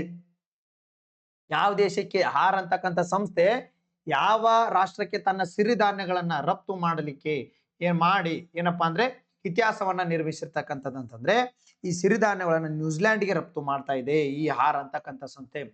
ಇನ್ಫಿನಿ ಅಗ್ರೋಟೆಕ್ ಅಂತ ಆಹಾರ ಅಂತಕ್ಕಂಥ ಸಂಸ್ಥೆ ಸಂರಕ್ಷಣಾ ರಹಿತ ಅಡುಗೆಗೆ ಸಿದ್ಧ ಸಿರಿಧಾನ್ಯ ಸಸ್ಯಶಾಸ್ತ್ರೀಯ ಸಂಯೋಜಿತ ಕ್ರಿಯಾತ್ಮಕ ಆಹಾರಗಳನ್ನು ನ್ಯೂಜಿಲ್ಯಾಂಡ್ಗೆ ಯಶಸ್ವಿಯಾಗಿ ರಫ್ತು ಮಾಡುವ ಮೂಲಕ ಭಾರತದ ಮೌಲ್ಯವರ್ಧಿತ ಕೃಷಿ ಆಹಾರ ರಫ್ತು ಕ್ಷೇತ್ರಕ್ಕೆ ಮಹತ್ವವನ್ನು ಸಾಧನೆ ಮಾಡಿರ್ತಕ್ಕಂಥ. ನೋಡ್ರಿ, ಸಿರಿಧಾನ್ಯಗಳನ್ನ ಏನಪ್ಪಾ ಅಂದ್ರೆ ಅಡಿಗೆ ಬೇಕಾಗಿರ್ತಕ್ಕಂಥ ಎಣ್ಣೆ ಪದಾರ್ಥಗಳು ಏನ್ ಸಿರಿಧಾನ್ಯ ಇರ್ತಾವಲ್ಲ, ಈಗ ಫಾರ್ ಎಕ್ಸಾಂಪಲ್ ಯಾವ್ದ್ರಿಂದ ಎಣ್ಣೆ ಮಾಡ್ತಾರ ನೋಡ್ರಿ, ಕುಸುಬಿಯಿಂದ ಎಣ್ಣೆ ಮಾಡ್ತಾರ. ಕುಸುಬಿ ಇಂಥ ಸಿರಿಧಾನ್ಯಗಳನ್ನ ಏನಪ್ಪಾ ಅಂತಂದ್ರೆ, ಇನ್ನೊಂದು ಅಗಸಿ, ಕುಸುಬಿ, ಇವೆಲ್ಲ ಏನಪ್ಪಾ ಅಂತಂದ್ರೆ ಸಿರಿಧಾನ್ಯಗಳು ಎಣ್ಣೆ ಮಾಡ್ತಕ್ಕಂಥದ್ದು. ಇವನ್ನೇನ್ ಮಾಡೋದು, ನ್ಯೂಜಿಲ್ಯಾಂಡ್ಗೆ ಮೊದಲ ಬಾರಿ ರಫ್ತು ಮಾಡಿರ್ತಕ್ಕಂಥದ್ದು. ಮೊದಲ ಬಾರಿ ರಫ್ತು ಮಾಡಿ ಇತಿಹಾಸ ನಿರ್ಮಿಸಿರ್ತಕ್ಕಂಥದ್ದು. ಕೇಂದ್ರ ವಾಣಿಜ್ಯ ಮತ್ತು ಕೈಗಾರಿಕಾ ಸಚಿವಾಲಯ ಪಿಯೂಷ್ ಗೋಯಲ್ ಅವರ ನೇತೃತ್ವದ ಭಾರತ ನ್ಯೂಜಿಲ್ಯಾಂಡ್ ವ್ಯಾಪಾರ ನಿಯೋಗದಲ್ಲಿ ಸಂಸ್ಥೆ ಮುಖ್ಯ ಕಾರ್ಯನಿರ್ವಹಣಾಧಿಕಾರಿ ಸೂರ್ಯ ಬಾಗ್ಪಾ ಭಾಗವಹಿಸಿರ್ತಕ್ಕಂಥದ್ದು. ಉಭಯ ದೇಶಗಳು ಭಾರತವು 22,000ಕ್ಕೂ ಹೆಚ್ಚು ಚಿಲ್ಲರೆ ಮಳಿಗೆಗಳನ್ನ ತನ್ನ ಅಸ್ತಿತ್ವದಲ್ಲಿ ಹೊಂದಿದ ಪ್ರಮುಖ ಇ ಕಾಮರ್ಸ್ ಮೂಲಕ ವಿದೇಶಕ್ಕೆ ಮೊದಲ ಬಾರಿಗೆ ರಫ್ತಾಗಿರ್ತಕ್ಕಂಥದ್ದು. ಓಕೆನಾ? ಎಸ್. ಹಾಗಾದ್ರೆ ಎಲಾನ್ ಮಸ್ಕ್ ಒಡೆತನದ ಎಕ್ಸ್ ಸಂಸ್ಥೆ ಅಮೆರಿಕಾದಲ್ಲಿ ಆರಂಭಿಸಿದ ಹೊಸ ಸೇವೆ ಯಾವುದು? ನೋಡಪ್ಪ, ನಮ್ದು ರ್ಯಾಂಕ್ ಫೋನ್ ಪೇ UPI ಐತಲ್ಲ, ಇವು ಎಲಾನ್ ಮಸ್ಕ್ನು ಬಂದ ಈ ಫೀಲ್ಡ್ಗೆ ತಂದ UPI ತರಾಕತ್ತವ. ಈಗ UPI ಅನ್ಲಿಲ್ಲ, ಅದಕ್ಕೆ ಎಕ್ಸ್ ಮಿನಿ ಅಂತ ಹೆಸರಿಟ್ಟಾನ. ಏನಂತ ಇಟ್ಟಾನ? ಎಕ್ಸ್ ಪೇ ಅಲ್ಲ, ಎಕ್ಸ್ ಮಿನಿ ಅಂತ ಹೆಸರಿಟ್ಟಾನ. ನೋಡಪ್ಪ ಏನ್ ಮಾಡ್ಯಾನ ನೋಡು, ಎಕ್ಸ್ ಮಿನಿ ಉದ್ಯಮ ಎಲಾನ್ ಮಸ್ಕ್ ಒಡೆತನದ ಎಕ್ಸ್ ಸಂಸ್ಥೆ ತನ್ನ ಬಹು ನಿರೀಕ್ಷಿತ ಎಕ್ಸ್ ಮನಿ ಡಿಜಿಟಲ್ ಪಾವತಿ ಬ್ಯಾಂಕಿಂಗ್ ಸೇವೆ, ನಮ್ದ್ರಾಗ ಹೆಂಗೈತಿ UPI unified okay payment interface. Okay, ಅಮೆರಿಕದಲ್ಲಿ ಅಧಿಕೃತವಾಗಿ ಆರಂಭಿಸಿದೆ ಎಕ್ಸ್. ನೋಡಪ್ಪ, ಇದಕ್ಕೂ ಕಾಲಿಟ್ಟಿವ. ಮೊದಲ ಹಂತದಲ್ಲಿ ಎಕ್ಸ್ ಪ್ರೀಮಿಯಂ ಮತ್ತು ಪ್ರೀಮಿಯಂ ಪ್ಲಸ್ ಚಂದಾದಾರಿಗೆ ಸೇವೆ ಸಿಗಲಿದೆ. ಅಂದ್ರೆ ಎಕ್ಸ್ ಪ್ರೀಮಿಯಂ ಮತ್ತು ಪ್ರೀಮಿಯಂ ಪ್ಲಸ್ ಚಂದಾದಾರಿ ಬಳಕೆದಾರರ ನೇರವಾಗಿ ಎಕ್ಸ್ ಆ್ಯಪ್ ಮೂಲಕವೇ ಡಿಜಿಟಲ್ ವ್ಯಾಲೆಟ್. ನೋಡ್ರಿ, ಎಕ್ಸ್ ಆ್ಯಪ್ ಬಳಸ್ತಾ ಇದ್ರಲ್ಲ, ಓಕೆ, ಎಕ್ಸ್ ಮೀನ್ಸ್ ಏನೋ ಟ್ವಿಟರ್ ಬಳಸ್ತಾ ಇದ್ರಲ್ಲ, ಆ ಟ್ವಿಟರ್ ಮೂಲಕನೂ ಕೂಡ ನೀವು ರೊಕ್ಕವನ್ನ ಏನ್ ಮಾಡಬಹುದು, ಕಳಿಸ್ಬೋದು ಬೇರೆಯವ್ರಿಗೆ. ಈಗ ಹೆಂಗ್ ವಾಟ್ಸಪ್ ತಂದಾರಲ್ಲ, ವಾಟ್ಸಪ್ನಾಗ ಐತಿಲ್ಲ UPI ಆಧಾರಿತ, ಅದೇ ರೀತಿ ಟ್ವಿಟ್ಟರ್ನಾಗೂ ಕೂಡ ತಂದಿರ್ತಕ್ಕಂಥದ್ದು. ಟ್ವಿಟ್ಟರ್ನಾಗ ಹೌದಾ, ಸೇವಿಂಗ್ಸ್ ಖಾತೆ ಹಾಗೂ ಉಚಿತ ತಕ್ಷಣ ಹಣ ವರ್ಗಾವಣೆ ಸೌಲಭ್ಯ ಪಡಿಬಹುದು. ಡೆಪಾಸಿಟ್ಗಳಿಗೆ 6% ವಾರ್ಷಿಕ ಬಡ್ಡಿ ಆಫರ್ ನೋಡಿ. ನೀವು ಎಕ್ಸ್ದೊಳಗೂ ಕೂಡ ಡೆಪಾಸಿಟ್ ಅನ್ನ ಮಾಡಬಹುದು. ಇದರೊಂದಿಗೆ ಡೆಬಿಟ್ ಕಾರ್ಡ್ ಒದಗಿಸಲಾಗುತ್ತದೆ ನೋಡ್ರಿ. ಆಪಲ್ ವ್ಯಾಲೆಟ್ ನಲ್ಲೂ ಇದನ್ನ ಬಳಸಬಹುದು. ನೀವು ಆಪಲ್ ಫೋನ್ಯಾಗೂ ಬಳಸಬಹುದು. ಓಕೆನಾ? ಎಸ್. ನ್ಯಾಯಾಂಗ ಸಚಿವಾಲಯವು ಜಾರಿಗೆ ತಂದ ದಿಶಾ 2.0 ಯೋಜನೆಯ ಒಟ್ಟು ಅನುದಾನವೆಷ್ಟು? ದಿಶಾ ಅಂತಕ್ಕಂಥದ್ದು ನ್ಯಾಯಾಂಗಕ್ಕೆ ಸಂಬಂಧಪಟ್ಟಿರ್ತಕ್ಕಂಥದ್ದು. ಆಲ್ರೆಡಿ ಹಿಂದಿಲ್ ಕರೆಂಟ್ ಅಫೇರ್ಸ್ ಅಲ್ಲಿ ಹೇಳಿದೀನಿ. 755 ಕೋಟಿ ರೂಪಾಯಿ ವೆಚ್ಚದಲ್ಲಿ ತಂದಿರತಕ್ಕಂಥ ದಿಶಾ ಸ್ಕೀಮ್. ಏನಿದು ದಿಶಾ ಅಂದ್ರೆ ಏನಪ್ಪಾ ಅಂತಂದ್ರೆ ನೆನಪಿರ್ಲಿ ನಿಮ್ಗೆ. ಸ್ವಲ್ಪ ಇಲ್ಲಿ ಬರೋಣ ನೋಡ್ರಿ. ಇದನ್ನ ಆರಂಭಿಕ ಅಂತ ನೋಡೋದಾದ್ರೆ ಯಾವಾಗ 2021-26ನೇ ಸಾಲಿನ 5 ವರ್ಷದವರೆಗೆ ತಂದಿರತಕ್ಕಂಥ ಮೊಟ್ಟ ಮೊದಲ ಯೋಜನೆ ಇದು. ಭಾರತ ಸರ್ಕಾರದ ಕಾನೂನು ಇಲಾಖೆ ವಿವಿಧ ಕಾನೂನು ನೆರವು ಕಾರ್ಯಕ್ರಮಗಳನ್ನು ಒಟ್ಟುಗೂಡಿಸಿ ಏಪ್ರಿಲ್ 2021ರಲ್ಲಿ ಮೊದಲ ಬಾರಿಗೆ 5 ವರ್ಷಗಳ ಅವಧಿಗೆ 250 ಕೋಟಿ ವೆಚ್ಚದಲ್ಲಿ ದಿಶಾ ಯೋಜನೆಯನ್ನ ಜಾರಿಗೆ ತಂದಿತ್ತು. ಹೌದಾ? ಈಗ ಎರಡನೇ ಹಂತಕ್ಕೆ ಎಷ್ಟು ತಂದೈತಿ? 26-30 ಮತ್ತೆ 5 ವರ್ಷ 2.0 ಜುಲೈ 2026ರಲ್ಲಿ ಕೇಂದ್ರ ಸರ್ಕಾರ ಈ ಯೋಜನೆಯನ್ನು ಯಶಸ್ವಿಯಾಗಿ ಪರಿಗಣಿಸಿ ಮುಂದಿನ 5 ವರ್ಷಗಳಿಗೆ ದಿಶಾ 2 ಅನ್ನ ತಂದಿರತಕ್ಕಂಥದ್ದು. ಯಾವಾಗ? 255 ಕೋಟಿ ರೂಪಾಯಲ್ಲಿ. ಇದಕ್ಕೆ 255 ಕೋಟಿ ಅನುದಾನ ನೀಡಿದ್ದು ಆಂಧ್ರ ಪ್ರದೇಶ ಸೇರಿದಂತೆ ಇಡೀ ಭಾರತ ಅಂತ ಇದನ್ನು ಹರಡಲು ನಿರ್ದೇಶ ಮಾಡಿರ್ತಕ್ಕಂಥದ್ದು. ಹಾಗಾದ್ರೆ ಏನಪ್ಪಾ ಇದು? ಭಾರತ ಸರ್ಕಾರ ಕಾನೂನು ಮತ್ತು ನ್ಯಾಯ ಸಚಿವಾಲಯವು ನೋಡ್ರಿ, ಕಾನೂನು ಮತ್ತು ನ್ಯಾಯ ಸಚಿವಾಲಯವು ministry of law and justice ಅವರು ದೇಶಾದ್ಯಂತ ತಂತ್ರಜ್ಞಾನ ಆಧಾರಿತ ನ್ಯಾಯ ಅಂದ್ರೆ ತಳಮಟ್ಟದವರಿಗೆ ನೋಡ್ರಿ. ದಿಶಾ ಅಂದ್ರೇನು ಮೊದಲು ತಿಳ್ಕೊಡ್ರಿ. ದಿಶಾ ಯೋಜನೆ ಅಂದ್ರೇನು? ಪೂರ್ಣ ಹೆಸರು designing innovative solutions for the holistic access to justice ಅಂತ ಅರ್ಥ. ಓಕೆ. ಉದ್ದೇಶ ನೋಡಪ್ಪ, ಭಾರತ ಸಂವಿಧಾನದ ಪೀಠಿಕೆ ವಿಧಿಗಳಾದ 39A ಉಚಿತ ಕಾನೂನು ನೆರವು, 14 ವಿಧಿ ಕಾನೂನು ಮುಂದೆ ಸಮಾನರು, 21 ಜೀವಿಸುವ ಹಕ್ಕು ಅಡಿಯಲ್ಲಿ ನಾಗರಿಕರಿಗೆ ಸಮಾನ ನ್ಯಾಯ ಒದಗಿಸಲಾಗಿರ್ತಕ್ಕಂಥದ್ದು. ಅಂದ್ರೆ ನಿಮಗೆ ಫ್ರೀಯಾಗಿ ಈ ದಿಶಾ ಪೋರ್ಟಲ್ ಮೂಲಕ ನೀವು ಫ್ರೀಯಾಗಿ ತಳಮಟ್ಟದ ಎಲ್ಲೇ ಹಳ್ಳಿಯಾಗಿದ್ರು ನಿಮ್ಗೆ ನೋಡ್ರಿ ತಂತ್ರಜ್ಞಾನ ಸಹಾಯದಿಂದ ಸಮಾಜದ ತಳಮಟ್ಟದ ಹಾಗೂ ಆರ್ಥಿಕವಾಗಿ ಹಿಂದುಳಿದ ಜನರಿಗೆ ಸುಲಭವಾಗಿ ಉಚಿತವಾಗಿ ಕಾನೂನು ಸೇವೆಯನ್ನು ಒದಗಿಸ್ತಕ್ಕಂಥ ಕೆಲಸ ಈ ದಿಶಾ ಪೋರ್ಟಲ್ ಮಾಡುತ್ತೆ. ದಿಶಾ ಪೋರ್ಟಲ್ ನೀವು ಕಂಪ್ಲೀಟ್ ಅನ್ನ ಎಲ್ಲವನ್ನು ಮಾಡಬಹುದು. ಹಾಗಾದ್ರೆ ಈ ಯೋಜನೆ 4 ಮುಖ್ಯ ಅಂಶಗಳು ನೋಡಿದ್ರೆ ಟೆಲಿಲಾ ಅಂತಕ್ಕಂಥದ್ದು ಗ್ರಾಮ ಪಂಚಾಯತಿಗಳಲ್ಲಿರುವ ಸಾಮಾನ್ಯ ಸೇವೆ ಕೇಂದ್ರಗಳ ಮೂಲಕ ಗ್ರಾಮೀಣ ಜನರ ವಿಡಿಯೋ ಕಾನ್ಫರೆನ್ಸ್ ಅಥವಾ ಮೊಬೈಲ್ ಆ್ಯಪ್ ಬಳಸಿ ವಕೀಲರಿಂದ ಉಚಿತ ಮುನ್ನಡೆ ವ್ಯಾಜ್ಯ ಸಲಹೆಗಳನ್ನ ಫ್ರೀ ಲಿಟಿಗೇಷನ್ ಅಡ್ವೈಸ್ ಅನ್ನ ಪಡೆಯಬಹುದು. ಟೆಲಿಲಾ ಅಂತಕ್ಕಂಥ ಇದು ಕೂಡ ಒಂದು ವೆಬ್ಸೈಟ್ ಉಪಕ್ರಮ ಆಗಿರ್ತಕ್ಕಂಥದ್ದು. ನ್ಯಾಯ ಬಂಧು ಅಂತಕ್ಕಂಥದ್ದು ಇನ್ನೊಂದು. ಇದು ನೋಡಿ, ನ್ಯಾಯ ಬಂಧು ಎದಕ್ಕಪ್ಪ ಅಂತಂದ್ರೆ ಆರ್ಥಿಕವಾಗಿ ಹಿಂದುಳಿದ ಜನರ ದೇಶದ ಪ್ರಮುಖ ವಕೀಲರುಗಳು ಯಾವುದೇ ಸಂಭಾವನೆ ಪಡೆಯದೆ ಉಚಿತವಾಗಿ ನ್ಯಾಯಾಲಯಗಳಲ್ಲಿ ಕಾನೂನು ಸೇವೆ ಮತ್ತು ವಕಾಲತ್ತನ್ನು ವಹಿಸ್ತಕ್ಕಂಥದ್ದು. ಇನ್ನೊಂದು ಕಾನೂನು ಸಾಕ್ಷರತೆ ಮತ್ತು ಜಾಗೃತಿಕ ಕಾರ್ಯಕ್ರಮ. ಇದರಡಿ ಬರ್ತಕ್ಕಂಥದ್ದು ದಿಶಾ ಪೋರ್ಟಲ್ 4 ಮುಖ್ಯ ಅಂಗಗಳು ಕಂಪೋನೆಂಟ್ಸ್ ಅನ್ನು ಒಳಗೊಂಡಿರ್ತಕ್ಕಂಥದ್ದು.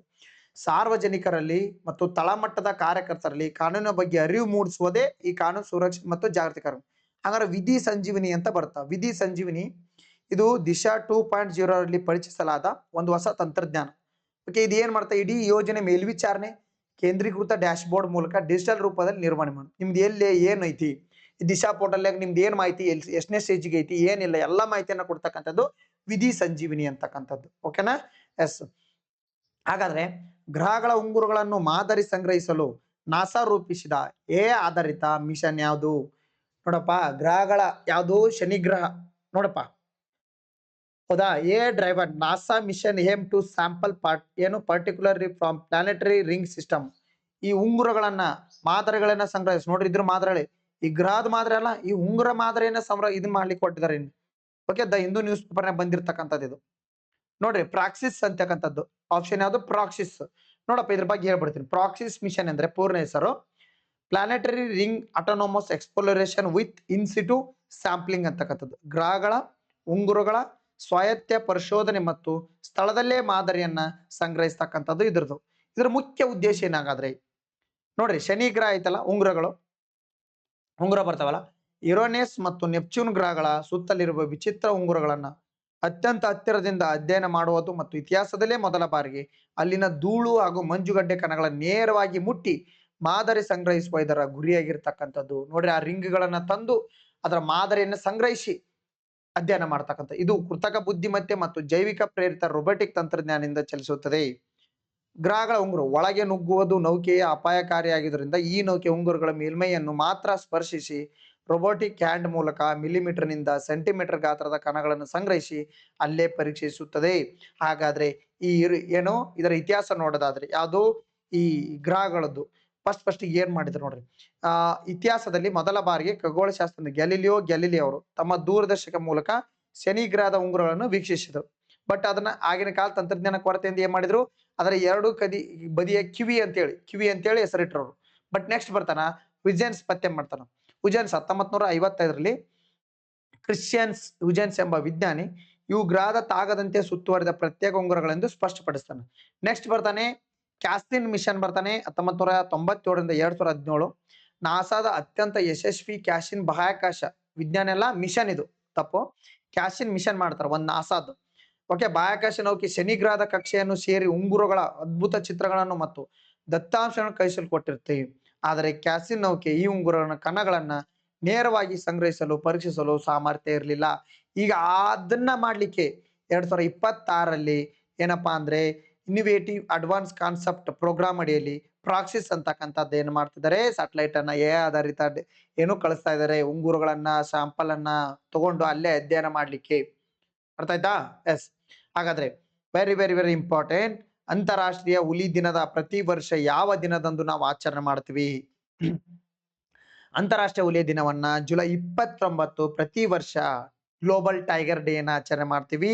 ನೆನಪಿರ್ಲಿ, ಅಂತಾರಾಷ್ಟ್ರೀಯ ಹುಲಿ ದಿನದ ಇತಿಹಾಸದಲ್ಲಿ 2010ರಲ್ಲಿ ರಷ್ಯಾದ ಸೆಂಟ್ ಪೀಟರ್ಸ್ಬರ್ಗ್ ನಲ್ಲಿ, ರಷ್ಯಾದ ಸೆಂಟ್ ಪೀಟರ್ಸ್ಬರ್ಗ್ ನಲ್ಲಿ ಹುಲಿ ಶೃಂಗಸಭೆಯಲ್ಲಿ ಏನಪ್ಪಾ ಮೊದಲ ಬಾರಿಗೆ ಜುಲೈ 29 ಅಂತಾರಾಷ್ಟ್ರೀಯ ಹುಲಿಯ ದಿನ ಎಂದು ಘೋಷಿಸಲಾಯಿತು. ಹಿನ್ನೆಲೆ ನೋಡೋದಾದ್ರೆ ಎದಕ್ ಮಾಡಿದ್ರಪ್ಪ ಅಂದ್ರೆ 20ನೇ ಶತಮಾನದಲ್ಲಿ ಏನ್ ಮಾಡಿದ್ರು, 97% ಹುಲಿ ಏನು ಸತ್ತು ಹೋಗ್ಬಿಟ್ಟು ನಶಿಸಿ ಹೊಂಟ್ಬಿಟ್ಟು ಓನ್ಲಿ ಎಷ್ಟು ಉಳ್ಕೊಂಡು 3200 ಹುಲಿಗಳು ಉಳ್ಕೊಂಡು. ಇದು ಜಗತ್ತಿನಾದ್ಯಂತ ನೆನಪಿರ್ಲಿ ನಿಮಗೆ, ಕೇವಲ ಭಾರತದಲ್ಲೇ ಅಲ್ಲ. ಆಮೇಲೆ ಒಂದು ಗುರಿ ಹಾಕೊಂಡ್ರು, ಏನ್ ಹಾಕೊಂಡ್ರು, ಈ ಶೃಂಗಸಭೆಯಲ್ಲಿ 2010ರಲ್ಲಿ ನಡೆದಿರ್ತಕ್ಕಂಥ ಶೃಂಗಸಭೆಯಲ್ಲಿ ಭಾರತ ಸೇರಿ 13 ಹುಲಿಗಳು ಏನಪ್ಪಾ ಅಂದ್ರೆ ಟೈಗರ್ಸ್ ಇರ್ತಕ್ಕಂಥ ದೇಶಗಳು 2022 ವೇಳೆಗೆ ನಾವು ಡಬಲ್ ಮಾಡ್ಬೇಕು ಸಂಖ್ಯೆ ಅಂತೇಳಿ ಗುರಿ ಹಾಕೊಂಡ್ರು. ಓಕೆನಾ? ಎಸ್. ಹಾಗಾದ್ರೆ ಈ ಭಾರತದಲ್ಲಿ ಇರ್ತಕ್ಕಂಥ ಅತಿ ಹೆಚ್ಚು ಹುಲಿಗಳನ್ನು ಹೊಂದಿರತಕ್ಕಂಥ ರಾಜ್ಯ ಯಾವ್ದಂತಂದ್ರೆ ಮಧ್ಯಪ್ರದೇಶ. ಇತ್ತೀಚೆಗೆ 4 ವರ್ಷಕ್ಕೊಮ್ಮೆ ಹುಲಿ ಗಣತಿ ನಡೆಯುತ್ತೆ. ಇತ್ತೀಚೆಗೆ 2026ರಲ್ಲಿ 6ನೇ ಹುಲಿ ಗಣತಿ ನಡೆದಿರ್ತಕ್ಕಂಥದ್ದು, ಅದು ಕೂಡ ನೆನಪಿರ್ಲಿ. ಮಧ್ಯಪ್ರದೇಶ 785 ಹುಲಿಗಳ ದೇಶದಲ್ಲಿ ಮೊದಲ ಸ್ಥಾನದಲ್ಲಿದ್ದು 563 ಹುಲಿಗಳನ್ನು ಹೊಂದಿ ಕರ್ನಾಟಕ 2ನೇ ಸ್ಥಾನದಲ್ಲಿದೆ. ಉತ್ತರಾಖಂಡ 560 ಹುಲಿ ಸ್ಥಾನ ಹೊಂದು 3ನೇ ಸ್ಥಾನದಲ್ಲಿದೆ. ಹಾಗಾದ್ರೆ ಭಾರತದ ಮೊದಲ ಹುಲಿ ಸಂರಕ್ಷಣಾ ತಾಣ ಯಾವ್ದಂತಂದ್ರೆ ಪ್ರಾಜೆಕ್ಟ್ ಟೈಗರ್ ಒಳಗಡೆ 1973 ಪ್ರಾಜೆಕ್ಟ್ ಟೈಗರ್ ಒಳಗಡೆ ಜಿಮ್ ಕಾರ್ಬೆಟ್ ಸಂರಕ್ಷಿತ ಪ್ರದೇಶವನ್ನ ಭಾರತದ ಮೊದಲ ಸಂರಕ್ಷಿತ ಪ್ರದೇಶವೆಂದು ಘೋಷಣೆ ಮಾಡಿರ್ತಕ್ಕಂಥದ್ದು ಅತ್ಯಂತ ಮೊದಲ ತಾಣವಾಗಿದ್ದು ಪ್ರಸ್ತುತದಲ್ಲಿ ದೇಶದಲ್ಲಿ ಅತಿ ಹೆಚ್ಚು ಹುಲಿಗಳನ್ನು ಹೊಂದಿರುವ ಹೆಮ್ಮೆಯ ತಾಣ. ನೋಡ್ರಿ, ರಾಷ್ಟ್ರೀಯ ಉದ್ಯಾನವನಗಳ ಪೈಕಿ ಬಂದ್ರೆ ಜಿಮ್ ಕಾರ್ಬೆಟ್ ಏನ್ ಮಾಡುತ್ತೆ, ಅತಿ ಹೆಚ್ಚು ಹುಲಿಗಳನ್ನ ಹೊಂದಿರತಕ್ಕಂಥದ್ದು ಉತ್ತರಾಖಂಡದಲ್ಲಿ ಇರ್ತಕ್ಕಂಥದ್ದು. ಹಾಗಾದ್ರೆ ಅತಿ ದೊಡ್ಡ ಹುಲಿ ಸಂರಕ್ಷಣಾ ತಾಣ ಬಂದ್ರೆ ನಾಗಾರ್ಜುನ. ಎದ್ರಾಗ ಹುಲಿಗಳನ್ನು ಹೊಂದಿದ್ರಾಗಲ್ಲ, ವಿಸ್ತೀರ್ಣದಲ್ಲಿ. ನಾಗಾರ್ಜುನ ಶ್ರೀಶೈಲಂ ಹುಲಿ ಸಂರಕ್ಷಣಾ ಪ್ರದೇಶ ಆಂಧ್ರ ಪ್ರದೇಶ. ಇದು ಸುಮಾರು 3798 ಕಿಲೋಮೀಟರ್ ವಿಸ್ತೀರ್ಣ ಹೊಂದಿದ್ದು ಭಾರತದ ಇಡೀ ಹುಲಿ ಸಂರಕ್ಷಣಾ ಜಾಲದಲ್ಲಿ ಅತ್ಯಂತ ದೊಡ್ಡ ಹಾಗೂ ಕೃಷ್ಣಾ ನದಿ ಜಲಾನಯನ ಪ್ರದೇಶ ಮತ್ತು ನಲ್ಲಮಲ್ಲ ಬೆಟ್ಟಗಳ ಸಾಲಿನಲ್ಲಿ ಹರಡಿರ್ತಕ್ಕಂಥದ್ದು. ಹಾಗಾದ್ರೆ ಅತಿ ಚಿಕ್ಕ ಹುಲಿ ಸಂರಕ್ಷಣಾ ತಾಣ ನೋಡೋದಾದ್ರೆ ಮಹಾರಾಷ್ಟ್ರದ ವರ್ಧಾ ಜಿಲ್ಲೆಯಲ್ಲಿ ಇರ್ತಕ್ಕಂಥದ್ದು ಬೋರಾ ಹುಲಿ ಸಂರಕ್ಷಣಾ ಪ್ರದೇಶ. ಎಷ್ಟೈತೆ? ಕೇವಲ 138 ಚದರ ಕಿಲೋಮೀಟರ್. ದೇಶದಲ್ಲಿ ಅತ್ಯಂತ ಕಿರಿಯ ಅಥವಾ ಚಿಕ್ಕ ಹುಲಿ ಸಂರಕ್ಷಣೆ ಅಂತೇಳಿ ನಾವು ಮಾಡ್ತೀವಿ. ಹಾಗಾದ್ರೆ ಇತ್ತೀಚೆಗೆ ಭಾರತದಲ್ಲಿ 56ನೇ ಹುಲಿ ಸಂರಕ್ಷಣಾ UPSC ಒಳಗೆ ಇದನ್ನ ಕೇಳಿದ್ದ, ಮಾದಾ ಹುಲಿ ಸಂರಕ್ಷಣಾ ನಾ ಹೇಳಿದ್ದೆ. 56ನೇ ಹುಲಿ ಸಂರಕ್ಷಣಾ ತಾಣ ಗುರಿ ಘಾಸಿದಾಸ್ ತಾಮೋರ್ ಪಿಂಗ್ಲಾ ಹುಲಿ ಸಂರಕ್ಷಣಾ ತಾಣ ಎಲ್ಲಿ? ಛತ್ತೀಸ್ಗಢದ. ಓಕೆ. 57ನೇದ್ ನೋಡೋದಾದ್ರೆ ರಾತಾಪಾನಿ ಹುಲಿ ಸಂರಕ್ಷಣಾ ಪ್ರದೇಶ ಮಧ್ಯಪ್ರದೇಶ್. ಓಕೆ. 58ನೇ ಹುಲಿ ಸಂರಕ್ಷಣಾ ತಾಣ ಮಾಧವ್ ಹುಲಿ ಸಂರಕ್ಷಣಾ ಪ್ರದೇಶ ಮಧ್ಯ. ಇದು ಪ್ರಸ್ತುತ ಭಾರತದ ಅತ್ಯಂತ ಇತ್ತೀಚಿನ ಅಂದ್ರೆ 58ನೇ ಹುಲಿ ಸಂರಕ್ಷಣಾ ಪ್ರದೇಶ. ಓಕೆನಾ? ಹಾಗಾದ್ರೆ ಕರ್ನಾಟಕದಲ್ಲಿ ಹುಲಿ ಸಂರಕ್ಷಣಾ ಸ್ಥಾನಗಳು ನೋಡೋದಾದ್ರೆ ಕರ್ನಾಟಕದಲ್ಲಿ 5 ಹುಲಿ ಸಂರಕ್ಷಣಾ ಸ್ಥಾನಗಳಿವೆ. ಮೊಟ್ಟ ಮೊದಲ ಹುಲಿ ಸಂರಕ್ಷಣಾ ತಾಣವಾಗಿದ್ದು 1973 ಪ್ರಾಜೆಕ್ಟ್ ಟೈಗರ್ಗಳಲ್ಲಿ ಯಾವುದು ಬಂಡೀಪುರ ಹುಲಿ ಸಂರಕ್ಷಣಾ ಪ್ರದೇಶ ಚಾಮರಾಜನಗರ. ಓಕೆ, ಅತಿ ಹೆಚ್ಚು ಸಾಂದ್ರತೆಯನ್ನು ಹೊಂದಿರತಕ್ಕಂಥ ಹುಲಿಗಳು ಇಲ್ಲಿ. ನೆಕ್ಸ್ಟ್ ಸೆಕೆಂಡ್ ನಾಗರಹೊಳೆ ಸಂರಕ್ಷಣಾ ತಾಣ ಮೈಸೂರು ಮತ್ತು ಕೊಡಗು. ಇದನ್ನ ನಾವೇನಂತ ಕರಿತೀವಿ, ರಾಜೀವ್ ಗಾಂಧಿ ರಾಷ್ಟ್ರೀಯ ಉದ್ಯಾನವನ ಅಂತ ಕೂಡ ಕರಿತೀವಿ. ಓಕೆನಾ. ಬಿಳಿ ರಂಗನ ಸ್ವಾಮಿ ದೇವಾಲಯ ಅಥವಾ BRT ಹುಲಿ ಸಂರಕ್ಷಣಾ ಪ್ರದೇಶ, ಇದು ಕೂಡ ಚಾಮರಾಜನಗರದಲ್ಲಿ ಇರ್ತಕ್ಕಂಥದ್ದು.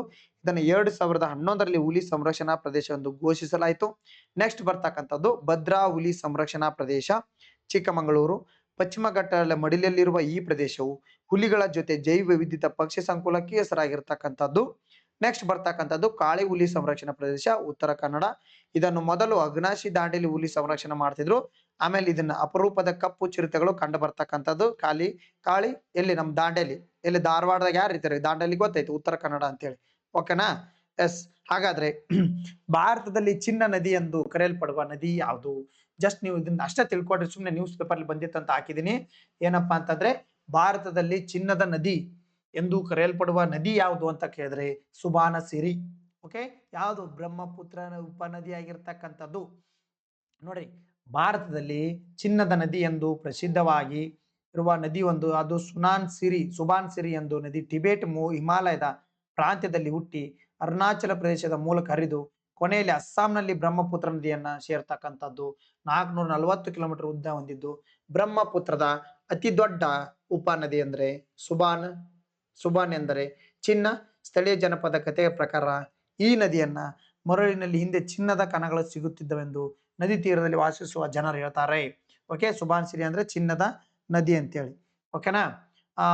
ಈ ನದಿಗೆ ಚಿನ್ನದ ನದಿ ಎಂಬ ಹೆಸರನ್ನು ಸುಬಾನ್ಸಿರಿ ಆಳವಾದ ಕಣಿವೆಗಳು, ಕಲ್ಲಿನ ಕಂದಗಳು ಮತ್ತು ದಟ್ಟ ಕಾಡುಗಳ ನಡುವೆ ಹರಿಯುತ್ತದೆ. ಇದರ ಪ್ರಮುಖ ಜಲವಿದ್ಯುತ್ ಯೋಜನೆಗಳಲ್ಲಿ ಒಂದಾದ ಲೋವರ್ ಸುಬಾನ್ಸಿರಿ ಜಲವಿದ್ಯುತ್ ಯೋಜನೆ ಇರ್ತಕ್ಕಂಥದ್ದು ಈ ನದಿಗೆ. ಓಕೆನಾ. ಎಸ್. ನೋಡ್ರಿ, ಡ್ರೋನ್ ಬ್ಯಾಟರಿ ತಯಾರಿಕಾ ಘಟಕವನ್ನು ಡ್ರೀಮ್ಸ್ ಲೈಫ್ ಇನೋವೇಷನ್ ಸಂಸ್ಥೆ ಎಲ್ಲಿ ಸ್ಥಾಪಿಸಲು ಹೊರಟಿರ್ತಕ್ಕಂಥದ್ದು? ನೋಡ್ರಿ, ಡ್ರೋನ್ ಗಳಿಗೆ ಬೇಕಾಗಿರ್ತಕ್ಕಂಥ ಬ್ಯಾಟರಿ ಯಾವುದು? ಲಿಥಿಯಂ ಇರ್ತೈತಿ. ಓಕೆನಾ.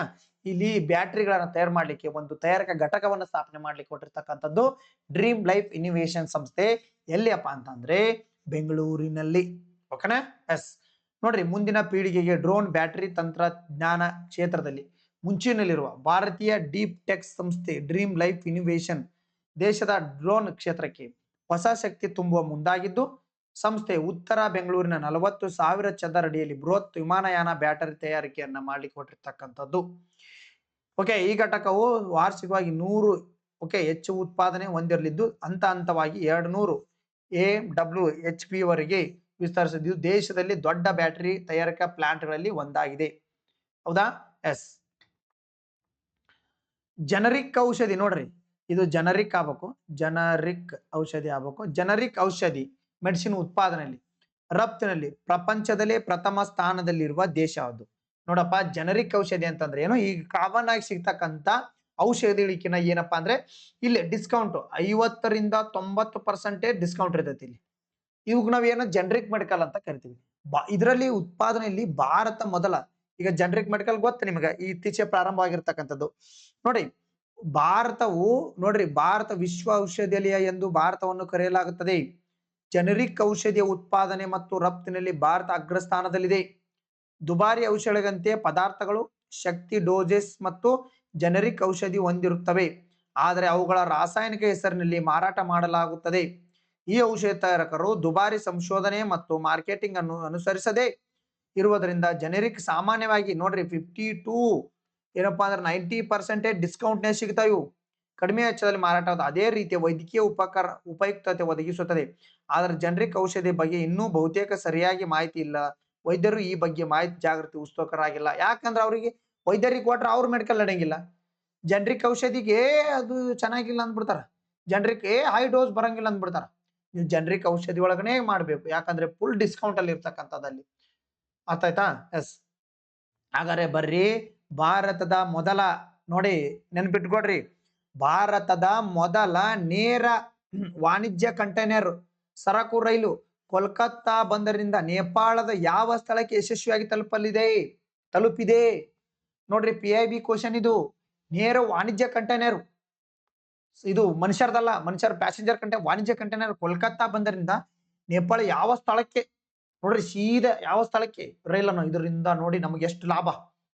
ನೇಪಾಳಕ್ಕೆ ನಮ್ಗೆ ಬರ್ಬೇಕಾದ್ರೆ ಇಲ್ಲೇ ಕೋಲ್ಕತ್ತಾದ ಮೂಲಕ ಬರ್ಬೇಕು ಅವ್ರು. ಚಿಕನ್ ನೆಕ್ ಐತಲ್ಲ, ಚಿಕನ್ ನೆಕ್ ಮೂಲಕ ಬಿರಾಟ್ ನಗರ್ ಕಸ್ಟಮ್ಸ್ ಯಾರ್ಡ್ ಅಂತಕ್ಕಂಥ ಪ್ಲೇಸಿಗೆ. ಓಕೆನಾ. ಐತಿಹಾಸಿಕ ಮೈಲುಗಲ್ಲು, ಭಾರತೀಯ ರೈಲ್ವೆ ಭಾರತ ಮತ್ತು ನೇಪಾಳ ನಡುವಿನ ಪ್ರಥಮ ಬಾರಿಗೆ ನೇರ ವಾಣಿಜ್ಯ ಕಂಟೈನರ್ ಸರಕು ಸೇವೆಗಳನ್ನು ಯಶಸ್ವಿಯಾಗಿ ಪ್ರಾರಂಭಿಸಿದೆ. ಮಾರ್ಗ ನೋಡೋದಾದ್ರೆ ಕೋಲ್ಕತ್ತಾ ಬಂದರು ಭಾರತದಿಂದ ಬೀರತ್ ನಗರ ಕಸ್ಟಮ್ಸ್ ಯಾರ್ಡ್ ನೇಪಾಳ. ಸಾಮರ್ಥ್ಯ 40 ವ್ಯಾಗನ್ ಅಂದ್ರೆ 40 ಕೋಚ್ಗಳು, 40 ಡಬ್ಬಿಗಳನ್ನ ಕೊನೋಲ್ ಸರಕುಗಳನ್ನು ಒತ್ತೊಯ್ಯುತ್ತಿದೆ ಅಂದ್ರೆ ಎಣ್ಣೆ ಕಾಳುಗಳನ್ನ. ಒಪ್ಪಂದ ನೋಡೋದಾದ್ರೆ ಪರಿಷ್ಕೃತ ಭಾರತ ಮತ್ತು ನೇಪಾಳ ರೈಲು ಸಾರಿಗೆ ಪ್ರೋಟೋಕಾಲ್ ನಿಂದ ಅಡಿಯಲ್ಲಿ ನಡೆದಿರ್ತಕ್ಕಂಥದ್ದು. ಓಕೆನಾ. ಎಸ್. ಹಾಗಾದ್ರೆ ಸ್ವಾಮಿ ವಿವೇಕಾನಂದರ ಸನ್ಯಾಸಿಯಾಗಿ ಭೇಟಿ ನೀಡಿದ್ದ ಐತಿಹಾಸಿಕ ನಿರಂಜನ ಮಠದ ಆವರಣದಲ್ಲಿ ವಿವೇಕ ಸ್ಮಾರಕವನ್ನು ಪ್ರಧಾನಿಯವರು ಯಾವ ನಗರದಲ್ಲಿ ಉದ್ಘಾಟಿಸಿದ್ದಾರೆ? ನೋಡಪ್ಪ, ಉದ್ಘಾಟಿಸಲಿದ್ದಾರೆ. ಬಹಳ ಇಂಪಾರ್ಟೆಂಟ್. ಯಾಕಂದ್ರೆ ಇವರು ನಮ್ಮ ಕರ್ನಾಟಕದಲ್ಲಿ ಒಂದು ಪ್ಲೇಸಿಗೆ ಭೇಟಿ ನೀಡಿದ್ರು. ಆ ಪ್ಲೇಸ್ ಅನ್ನ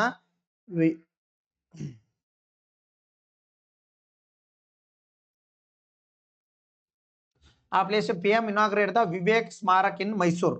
ಓಕೆ, ಇಲ್ಲಿ ವಿವೇಕ ಸ್ಮಾರಕವನ್ನು ಮಾಡ್ಲಿಕ್ಕೆ ಕೊಟ್ಟಿದ್ದಾರೆ ಮೈಸೂರಾಗ, ನೆನಪಿರ್ಲಿ. ಓಕೆನಾ. ಮೈಸೂರಿನ ನಾರಾಯಣ ಶಾಸ್ತ್ರಿ ರಸ್ತೆಯಲ್ಲಿ ನಿರ್ಮಾಣಗೊಂಡಿರುವ ವಿವೇಕ್ ಸ್ಮಾರಕವನ್ನು ಪ್ರಧಾನಿ ನರೇಂದ್ರ ಮೋದಿ ಅವರು ಉದ್ಘಾಟಿಸಲಿದ್ದಾರೆ. ಮುಖ್ಯ ಅತಿಥಿಗಳು ಯಾರು? ರಾಮಕೃಷ್ಣ ಮಠ ಮತ್ತು ರಾಮಕೃಷ್ಣ ಮಿಷನ್ ಅಧ್ಯಕ್ಷರಾದ ಸ್ವಾಮಿ ಗೌತಮಾನಂದಜಿ ಮಹಾರಾಜ್ ಮತ್ತು ಗೌರವಾನ್ವಿತ ಅತಿಥಿಯಾಗಿ ನಮ್ಮ ಈಗ DK ಶಿವಕುಮಾರ್ ವರದಿ ಮುಖ್ಯಮಂತ್ರಿ ಎಂದು ಉಲ್ಲೇಖಿಸಲಾಗಿದೆ. ಓಕೆ. ಸ್ಥಳ ಇಲ್ಲಿ ಸ್ವಾಮಿ ವಿವೇಕಾನಂದ ನವೆಂಬರ್ 1892ರಲ್ಲಿ ಮೈಸೂರಿಗೆ ಭೇಟಿ ನೀಡಿದಾಗ ತಂಗಿದ್ದ ಹಳೆಯ ಅನಾಥಾಲಯ ನಿರಂಜನ ಮಠ ಇದ್ದ ಜಾಗದಲ್ಲೇ ಭವ್ಯ ಸ್ಮಾರಕವನ್ನ ಕೊಟ್ಟಿರ್ತಕ್ಕಂಥದ್ದು. ಅಲೆದಾಡುವ ಸನ್ಯಾಸಿಯ ಆಗಮನ. ಸ್ವಾಮಿ ವಿವೇಕಾನಂದ ಅವರು 1892ರಲ್ಲಿ ಮೈಸೂರಿಗೆ ಭೇಟಿ ನೀಡಿದ್ರು. ನಿರಂಜನ ಮಠದಲ್ಲಿ ವಾಸ್ತವವನ್ನು ಮಾಡಿದ್ರು. ಓಕೆ. ದಿವಾನರು ಮತ್ತು ಮಹಾರಾಜರನ್ನ ಭೇಟಿಯಾಗಿದ್ರು. ಅವಾಗ ಯಾರಿದ್ರು? ಶೇಷಾದ್ರಿ ಅಯ್ಯರ್ ಅವರು ಏನಪ್ಪಾ ಅಂತಂದ್ರೆ ದಿವಾನರಾಗಿದ್ರು. ನೆನಪಿರ್ಲಿ. ಶ್ರೀ ಚಾಮರಾಜ ಒಡೆಯವರು ಅವಾಗ ಏನಪ್ಪಾ ಅಂದ್ರೆ ರಾಜರಾಗಿದ್ರು. ಓಕೆನಾ. ಎಸ್. ಟಾನೆ ಕ್ರಿಕ್ ಪ್ರದೇಶವು ಮುಖ್ಯವಾಗಿ ಯಾವ ಪಕ್ಷಿಗಳ ಅಭಯಾರಣ್ಯಕ್ಕೆ ಹೆಸರುವಾಸಿಯಾಗಿದೆ? ನೋಡಿ, ಟಾನೆ ಕ್ರಿಕ್ ಅಂತಕ್ಕಂಥದ್ದು ಇತ್ತೀಚಿನ ನ್ಯೂಸ್ ಅಲ್ಲಿ ಇರ್ತಕ್ಕಂಥದ್ದು. ಟಾನೆ ಕ್ರಿಕ್ ಅಂತಕ್ಕಂಥದ್ದು. ಓಕೆ. ಎಲ್ಲಿ ನೋಡ್ರಿ, ಫ್ಲೆಮಿಂಗೋ ಅಭಯಾರಣ್ಯ ಅಂತ ಕರಿತೀವಿ ನಾವು ಇದನ್ನ, ಟಾನೆ ಕ್ರಿಕ್ ಅನ್ನ. ನೋಡ್ರಿ, ಇದು ಮಹಾರಾಷ್ಟ್ರದ ಮುಂಬೈ ಮಹಾನಗರದ ಪೂರ್ವ ನಗರದಲ್ಲಿದೆ. ಪ್ರತಿ ವರ್ಷ ಚಳಿಗಾಲದಲ್ಲಿ ಅಕ್ಟೋಬರ್ನಿಂದ ಮೇನಲ್ಲಿ ಗುಜರಾತ್ನ ಕಚ್ ಮತ್ತು ಸೈಬೇರಿಯಾದ ಲಕ್ಷಕ್ಕೂ ಹೆಚ್ಚು ಫ್ಲೆಮಿಂಗೋ ರಾಜಹಂಸ ಪಕ್ಷಿಗಳು ವಲಸೆ ಬರ್ತವೆ ಇಲ್ಲಿಗೆ. ಓಕೆ. ಜೀವ ವೈವಿಧ್ಯ. ಈ ಅಭಯಾರಣ್ಯದಲ್ಲಿ 2 ಪ್ರಮುಖ ಫ್ಲೆಮಿಂಗೋ ಪ್ರಭೇದಗಳಾದ ಗ್ರೇಟರ್ ಫ್ಲೆಮಿಂಗೋ ಮತ್ತು ಲೆಸನ್ಸ್ ಫ್ಲೆಮಿಂಗೋಗಳು ಕಾಣಬಹುದು ನೀವು. ಇದರೊಂದಿಗೆ ಏನು 200ಕ್ಕೂ ಹೆಚ್ಚು ಇತರ ಪಕ್ಷಿ ಪ್ರಭೇದಗಳನ್ನು ಕಾಣಬಹುದು. ಬಟ್ ಮೇನ್ಲಿ ವಲಸೆ ಬರ್ತಕ್ಕಂಥ ಯಾವುದು? ಫ್ಲೆಮಿಂಗೋ ರಾಜಹಂಸ ಪಕ್ಷಿ ಅಂತ ಕರಿತೀವಿ. ಇಲ್ಲಿ ದಟ್ಟವಾದ ಮ್ಯಾಂಗ್ರೋವ್ ಕಾಡುಗಳಿದ್ದು ಇವು ಕರಾವಳಿ ಸವೆತ ಪ್ರವಾಹವನ್ನು ತಡೆಗಟ್ಟುತ್ತವೆ. ಇದ್ರ ಇತಿಹಾಸ ನೋಡೋದಾದ್ರೆ ವನ್ಯಜೀವಿ ಅಭಯಾರಣ್ಯ ಘೋಷಣೆ 2015ರಲ್ಲಿ ಇದನ್ನು ವನ್ಯಜೀವಿ ಅಭಯಾರಣ್ಯ ಅಂತ ಘೋಷಣೆ ಮಾಡಿರ್ತಕ್ಕಂಥದ್ದು. ಓಕೆ. ಈ ಜೌಗು ಪ್ರದೇಶದಿಂದ ಪರಿಸರ ಪ್ರಾಮುಖ್ಯತೆಯನ್ನು ಮನಗಂಡು ಮಹಾರಾಷ್ಟ್ರ ಸರ್ಕಾರ 2016ರಲ್ಲಿ ಅಧಿಕೃತ ಫ್ಲೆಮಿಂಗೋ ವನ್ಯಜೀವಿ ಅಭಯಾರಣ್ಯ ಎಂದು ಘೋಷಣೆ ಮಾಡಿತು. ರಾಮ್ಸಾರ್ ತಾಣವನ್ನು ಸಿಕ್ಕೈತಿದ್ದಕ್ಕೆ ಯಾವಾಗ? 2022ರಲ್ಲಿ ಆಗಸ್ಟ್ 15, 2022ರಂದು ರಾಮ್ಸಾರ್ ತಾಣ ಎಂಬ ಹೆಮ್ಮ ಜಾಗತಿಕ ಮಾನ್ಯತೆ ಸಿಕ್ಕಿರ್ತಕ್ಕಂಥದ್ದು. ಭಾರತವು ಮೊದಲ ತಾಣ ಇದು ಕೂಡ ನೆನಪಿರ್ಲಿ. ಭಾರತದ ಮೊದಲ ಚಾಲಿತ ಕೃತಕ ಬುದ್ಧಿಮತ್ತೆ ಪಕ್ಷಿಧಾಮ. ಇತ್ತೀಚೆಗೆ ಹೇಳಿದೆ ನಿಮಗೆ. ಸರ್ಕಾರ ಯೋಜನೆ ರೂಪಿಸಿದೆ. ಪಕ್ಷಿಗಳ ವಲಸೆ ಮತ್ತು ಜಾತಿಗಳ ಪತ್ತೆ ಹಚ್ಚಲು ಕ್ಯಾಮ್ರಾಗಳನ್ನ ಅಳವಡಿಸಲಿ ಮಾಡ್ಲಿಕ್ಕೆ ಕೊಟ್ಟಿರ್ತಕ್ಕಂಥದ್ದು. ನೋಡ್ರಿ, ಬಹಳ ಇಂಪಾರ್ಟೆಂಟ್ ಇದು. ಓಕೆನಾ. ಎಸ್. ನೋಡ್ರಿ, ಇದೊಂದು ಕೂಡ ವಿನಾಶದ ಲಂಚಿಲಿರುವ ಮಾಲವಿ ಓಕೆ ಒಂಟೆ ತಳಿಗಳ ರಕ್ಷಿಸಿ ಹೆಚ್ಚಿಸಿರುವ ಕ್ರಮ. ಭಾರತದಲ್ಲಿ 9 ಒಂಟೆ ತಳಿಗಳನ್ನ ಗುರುತಿಸಲಾಗಿದ್ದು ಅವುಗಳಲ್ಲಿ ಅತ್ಯಪೂರ್ವವಾಗಿ ಮಳ್ವಿ ತಳಿ ಅಂಚಿನಲ್ಲಿರ್ತಕ್ಕಂಥದ್ದು. ನೋಡಿ, ಮಳ್ವಿ ತಳಿ ಅಂತಕ್ಕಂಥದ್ದು ಪತ್ರಿಕಾ ವರದಿಯ ಪ್ರಕಾರ ಮಾಳ್ವಿ ತಳಿ ಭಾರತದ ಅಧಿಕೃತವಾಗಿ ಗುರುತಿಸಲಾದ 9ನೇ ನೋಡ್ರಿ 9 ಒಂಟೆ ತಳಿಗಳಲ್ಲಿ ಮಾಲ್ವಿ ಅತ್ಯಂತ ಅಪರೂಪದ ಬಿಳಿ ಬಣ್ಣದ ತಳಿ. ಹೌದಾ. ಸದ್ಯ ಇಡೀ ದೇಶದಲ್ಲೇ ಕೇವಲ 102 ಮಾಲ್ವಿ ಒಂಟೆಗಳು ಮಾತ್ರ ಜೀವಂತವಾಗಿದೆ. ಅಪಾಯದ ಮಟ್ಟ ನೋಡ್ರಿ, ಇದು ಮಾಳ್ವಿ ತಳಿ ವಿಜ್ಞಾನಿಗಳ ಪ್ರಕಾರ ಯಾವುದೇ ಒಂಟೆ ತಳಿಯಲ್ಲಿ ಮರಿ ಹಾಕುವ ಹೆಣ್ಣು ಒಂಟೆಗಳ ಸಂಖ್ಯೆ 300ಕ್ಕಿಂತ ಕಡಿಮೆ ಆದರೆ ಅದನ್ನ ಅಳಿವಿನಂಚಲ್ಲಿ. ನೋಡ್ರಿ, ಅಳಿವಿನಂಚಲ್ಲಿ ಇರ್ತಕ್ಕಂಥದ್ದಂದ್ರೆ 300ಕ್ಕಿಂತ ಕಡಿಮೆ ಆದ್ರೆ ಹೆಣ್ಣು ಒಂಟೆಗಳು ಅದನ್ನ ನಾವು ಅಳಿವಿನಂಚಲ್ಲಿರುವ ತಳಿ ಎಂದು ಪರಿಗಣಿಸಲಾಗುತ್ತದೆ. ಸಂರಕ್ಷಣಾ ಕ್ರಮ ಏನಪ್ಪಾ? ಈ ತಳಿಯನ್ನು ಶಾಶ್ವತವಾಗಿ ಕಣ್ಮರೆಯಾಗದಂತೆ ತಡೆಯಲು ಬಿಕನೇರ್ನಲ್ಲಿರುವ ರಾಷ್ಟ್ರೀಯ ಒಂಟೆ ಸಂಶೋಧನೆ ಕೇಂದ್ರ ಮುಂದೆ ಬಂದಿದ್ದು ವಿಶೇಷ ವೈಜ್ಞಾನಿಕ ಸಂತಾನೋತ್ಪತ್ತಿ ಕಾರ್ಯಕ್ರಮವನ್ನು ಹಮ್ಮಿಕೊಂಡಿದೆ. ಮತ್ತೆ ಇದು ಎಲ್ಲಿ ಸತ್ ಹೊಸು ನಶಿಸಿ ಹೋಗ್ಯಾವ ಅಂತೇಳಿ ಈಗ 120 ಅದ 102 ಅದಾವ 102 ಸಂಖ್ಯೆ ಬೆಳೆಸ್ತಕ್ಕಂಥದ್ದು. ಓಕೆ ನೋಡ್ರಿ, ಮೂಲ ಮತ್ತು ಹಂಚಿಕೆ ನೋಡೋದಾದ್ರೆ ಈ ತಳಿ ಪ್ರಮುಖವಾಗಿ ಮಧ್ಯಪ್ರದೇಶದ ಮಾಳ್ವಾ ಪ್ರಸ್ಥಭೂಮಿ, ಮಂದಸೌರ್, ನಿಮೋಚ್, ರತ್ಲಾಮ್ ಮತ್ತು ರಾಜಸ್ಥಾನ ಕೆಲವು ಭಾಗಗಳಲ್ಲಿ ಕೋಟಾ, ಬುಂಡಿ ಕಂಡು ಬರುತ್ತೆ. ದೈಹಿಕ ಲಕ್ಷಣಗಳು ನೋಡೋದಾದ್ರೆ ಇದು ಭಾರತ ಒಂಟೆ ತಳಿಗಳಲ್ಲಿ ಅತ್ಯಂತ ಸಣ್ಣ ಗಾತ್ರ ತಳಿಯಾಗಿದೆ. ಇವುಗಳು ವಿಶಿಷ್ಟವಾದ ಬಿಳಿ ಅಥವಾ ಕೆನೆ ಬಿಳಿ ಬಣ್ಣದ ಚರ್ಮದಿಂದ ಇವುಗಳು ಬಿಳಿ ಒಂಟೆಗಳೆಂದು ಕರೆಯುತ್ತೇವೆ. ಐತಿಹಾಸಿಕ ಬಳಕೆ, ಇದನ್ನ ಇತಿಹಾಸದುದ್ದಕ್ಕೂ ಮಾಲ್ವಾ ಪ್ರದೇಶ ಗ್ರಾಮೀಣ ಸಾರಿಗೆ, ಕೃಷಿ ಕೆಲಸ, ಭಾರ ಹೊರುವ ಕಠಿಣ ಕೆಲಸ, ಒಂಟೆ ಸಾಂಪ್ರದಾಯಿಕ ಬಳಸುತ್ತಾರೆ. ಹಾಲಿನ ಉತ್ಪಾದನೆ, ಈ ತಳಿ ಹೆಣ್ಣು ಒಂಟೆಗಳು ಉತ್ತಮ ಹಾಲಿನ ಸಾಮರ್ಥ್ಯ ಹೊಂದಿದ್ದು ಒಂದು ಹಾಲುಡಿಗೆ ಅಂದ್ರೆ ಚಕ್ರ ದಿನಕ್ಕೆ 4 ರಿಂದ 5 ಲೀಟರ್ ಹಾಲನ್ನ ಕೊಡ್ತಕ್ಕಂತ ಏನಪ್ಪಾ ಅಂದ್ರೆ ಒಂಟೆಗಳಾಗಿರ್ತವೆ. ಓಕೆನಾ? ಎಸ್. ಅದೇ ರೀತಿ ನೋಡಿ, very very important. Okay, Bharat electronics gold ರಸೀದಿ EGR ನೋಡ್ರಿ, ಎಲೆಕ್ಟ್ರಾನಿಕ್ ಗೋಲ್ಡ್ ರೆಸಿಪ್ಟ್ ಅಂತ ಕರಿತೀವಿ ನಾವು. EGR ಯೋಜನೆಯು ಚಿನ್ನವನ್ನು ಯಾವ ರೂಪದಲ್ಲಿ ಹೊಂದಲು ಮತ್ತು ವ್ಯಾಪಾರ ಮಾಡಲು ಅವಕಾಶ ನೀಡುತ್ತದೆ. ನೋಡ್ರಿ, ನ್ಯೂಸ್ ಪೇಪರ್ಲಿ ಬಂದಿರತಕ್ಕಂಥದ್ದು ಇದು ಕೂಡ ನೆನಪಿರ್ಲಿ. ಡಿಜಿಟಲ್ ಇಂಡಿಯಾ ಗೋಲ್ಡ್ ರೆವಲ್ಯೂಷನ್ ಅಂತ ತಂದಿರತಕ್ಕಂಥದ್ದು. ಡಿಮ್ಯಾಟ್ ಮೀನ್ ಡಿಜಿಟಲ್ ರೂಪದಲ್ಲಿ ನೀವು ಚಿನ್ನವನ್ನ ಡಿಜಿಟಲ್ ರೂಪದಲ್ಲಿ ನೋಡ್ರಿ. ಫೋನ್ ಪೇದೊಳಗೆ ನೀವು ರೊಕ್ಕ ಹಾಕಿರಿ ಡಿಜಿಟಲ್ ರೂಪದಲ್ಲಿ ನಿಮ್ದು ಏನಾಗುತ್ತೆ, ಫೋನ್ ಪೇದಾಗ ಜಾರ್ ಆ್ಯಪ್ ಅಂತ ಕರಿತೀವಲ್ಲ, ಜಾರ್ ಆ್ಯಪ್ ಮೀನ್ಸ್ ಏನು, ಡಿಜಿಟಲ್ ಎಲೆಕ್ಟ್ರಾನಿಕ್ ಗೋಲ್ಡ್ ರೆಸಿಪ್ಟ್ ಅಂತಕ್ಕಂಥದ್ದು. ನೋಡಿ, ಎಲೆಕ್ಟ್ರಾನಿಕ್ ಗೋಲ್ಡ್ ರಸೀದಿ ಎಂದರೆ ಡಿಜಿಟಲ್ ರೂಪ. EGR ಎನ್ನುವುದು ಭೌತಿಕ ಚಿನ್ನದ ಮಾಲೀಕತ್ವವನ್ನು ಪ್ರತಿನಿಧಿಸುವ ಒಂದು ಡಿಜಿಟಲ್ ಭದ್ರತಾ ಪಾತ್ರವಾಗಿದೆ. ಭೌತಿಕ ಚಿನ್ನದ ಬೆಂಬಲ, ನಿಮ್ಮ ಡಿಮ್ಯಾಟ್ ಖಾತೆಯಲ್ಲಿರುವ ಪ್ರತಿಯೊಂದು EGR ನಷ್ಟೇ ಮೌಲ್ಯದ ನಿಜವಾದ ಭೌತಿಕ ಚಿನ್ನವನ್ನ ನಿಯಂತ್ರಿಸಿ ಸುರಕ್ಷಿತ ವಾಲ್ಟ್ಗಳನ್ನ ನೀಡಲಾಗುತ್ತದೆ. ಷೇರುಗಳಂತೆ ವಹಿವಾಟ ಮಾಡಬಹುದು. ನೀವು ಕಂಪನಿಗಳನ್ನ ಷೇರುಗಳಂತೆ ಖರೀದಿಸುವಂತೆ ಹೂಡಿಕೆದಾರ ಡಿಮ್ಯಾಟ್ ಮತ್ತು ಟ್ರೇಡಿಂಗ್ ಖಾತೆ ಮೂಲಕನೂ ಷೇರು ಮಾರುಕಟ್ಟೆಯಲ್ಲಿ BSE ಆಗಿರ್ಬೋದು, NSE ಆಗಿರ್ಬೋದು, ನೇರವಾಗಿ ಚಿನ್ನವನ್ನ ನೀವು ಲೆಕ್ಕದಲ್ಲಿ ಖರೀದಿಸಬಹುದು ಮತ್ತು ಮಾರಾಟ ಮಾಡಬಹುದು. ಶೇರ್ನಲ್ಲಿ ಚಿನ್ನವನ್ನು ಹೂಡಿಕೆ ಮಾಡಬಹುದು. ಓಕೆ, ಗ್ರಾಹಕರು ಬಯಸಿದರೆ ತಮ್ಮ ಬಳಿ ಇರುವ EGR ಅನ್ನು ನೀಡಿ ವಾಲ್ಟ್ಗಳಲ್ಲಿ ನಿಜವಾದ ಚಿನ್ನದ ಬಿಸ್ಕೆಟ್ ಅಥವಾ ನಾಣ್ಯಗಳ ರೂಪದಲ್ಲಿ ಭೌತಿಕ ಹಿಂಪಡಿಬಹುದು. ನೀವು ನೋಡ್ರಿ, ನಿಜವಾದ ಅಲ್ಲೇ ಇರ್ತದೆ, ಡಿಜಿಟಲ್ ರೂಪದ ಬೇಡ ಅಂದ್ರೆ ಭೌತಿಕವಾಗಿಯೂ ಪಡಿಬಹುದು. ಅರ್ಥ ಆಯ್ತಾ? ನೋಡ್ರಿ, ಇದಕ್ಕೆ ಕಾನೂನಿನ ಮಾನ್ಯತೆ ಸಿಕ್ಕಿದ್ದು ಡಿಸೆಂಬರ್ 21 ಭಾರತ ಸರ್ಕಾರ ಡಿಸೆಂಬರ್ 24, 21 ಅಧಿಕೃತ ಗೆಜೆಟೆಡ್ ನೋಟಿಫಿಕೇಶನ್ ಹೊರಡಿಸಿದ್ದು ಮೂಲಕ EGR ಅನ್ನು ಬದ್ಧ ಸೆಕ್ಯೂರಿಟಿ ಎಂದು ಘೋಷಣೆ ಮಾಡಿದೆ. ಇದು ನಿಯಂತ್ರಣ ಚೌಕಟ್ಟು ಎದರಡಿ ಬರ್ತಂದ್ರೆ ಸೆಬಿ ಜನವರಿ 10, 2020 ಗೋಲ್ಡ್ ಎಕ್ಸ್ಚೇಂಜ್ ಫ್ರೇಮ್ವರ್ಕ್ ನಿಯಮಾವಳಿ ಬಿಡುಗಡೆ ಮಾಡಿದೆ. ಇದಕ್ಕೆ ಸೆಬಿ ಕೂಡ ಏನಪ್ಪಾ ಅಂದ್ರೆ ಇದ್ರ ಮೇಲೆ ನಿಯಂತ್ರಣ ಹೊಂದಿರುತ್ತೆ. ಬಾಂಬೆ ಸ್ಟಾಕ್ ಎಕ್ಸ್ಚೇಂಜ್ ಅಲ್ಲೂ ಕೂಡ ನೀವು ಹೂಡಿಕೆ ಮಾಡಬಹುದು. NSE ನ್ಯಾಷನಲ್ ಸ್ಟಾಕ್ ಎಕ್ಸ್ಚೇಂಜ್ ಅಲ್ಲೂ ಕೂಡ ನೀವು ದೇಶ ಅತಿ ದೊಡ್ಡ ಎಕ್ಸ್ಚೇಂಜ್ ಆದ NSE ಅಲ್ಲಿ ಕೂಡ ನೀವು ಅದನ್ನ ಔಪಚಾರಿಕವಾಗಿ ಟ್ರೇಡಿಂಗ್ ಅನ್ನ ಮಾಡಬಹುದು. ಓಕೆನಾ? ಎಸ್. ಇವತ್ತಿನ ಕರೆಂಟ್ ಅಫೇರ್ಸ್ ಇಷ್ಟೆಲ್ಲ ಆಗಿತ್ತು. ನಾಳೆ 30 ಮತ್ತು 31 ಕರೆಂಟ್ ಅಫೇರ್ಸ್ ಅನ್ನು ಕೂಡ ನಾನು ನಿಮಗೆ ಹೇಳ್ತೀನಿ. ಓಕೆನಾ? ಈಗ ಒಂದ್ ಸ್ವಲ್ಪ ರೆಕಾರ್ಡ್ ಮಾಡ್ತೀನಿ 2 ದಿವಸ. ಬಹಳ ಕ್ಲಾಸ್ ಕೇಳಕ್ ಹೋಗ್ಬೇಡಿ ಯಾರು ಕೂಡ. ಓಕೆ, ಸುಮ್ನೆ ಲಾಸ್ಟ್ ಫೈನಲ್ ಡೇಗೆ ನೀವ್ ಏನ್ ಮಾಡಿ, ಚೆನ್ನಾಗಿ ಸ್ಟಡಿ ಮಾಡಿ. ಓಕೆನಾ? ಸುಮ್ನೆ ಕ್ಲಾಸ್ ಕೇಳ್ಕೊಂಡು ಇದ್ದದ್ದು ಇಲ್ಲಾರ್ದು ಹೊಸದ್ ಏನು ಓದಕ್ ಹೋಗ್ಬೇಡ್ರಿ. ಓಕೆ, ಏನು ಮೈಂಡ್ ಫೀಸ್ ಅನ್ನ ಇಟ್ಕೊಡ್ರಿ, ಓದೋದೇನೆ ಬಿಟ್ಬಿಡ್ರಿ. ನನಗನ್ಸ ಮಟ್ಟಿಗೆ ಸುಮ್ನೆ ಉಪಯೋಗ ಇಲ್ಲ. ಓಕೆನಾ? ಎಸ್. ಕ್ಲಾಸ್ ಅನ್ನ ಎಂಡ್ ಮಾಡೋಣ. ಓಕೆ, ಓದ್ಕೊಡ್ರಿ ಚೆನ್ನಾಗಿ. ಬೇಕಾದ್ರೆ ನಿಮ್ಗೆ ಲಾಸ್ಟಿಗೆ ಒಂದು ವಿಡಿಯೋ ಮಾಡಿ ಹಾಕ್ತೀನಿ, ಈಗ ಆಲ್ರೆಡಿ ಮಾಡಿದೀನಿ. ಓಕೆನಾ? ಎಸ್.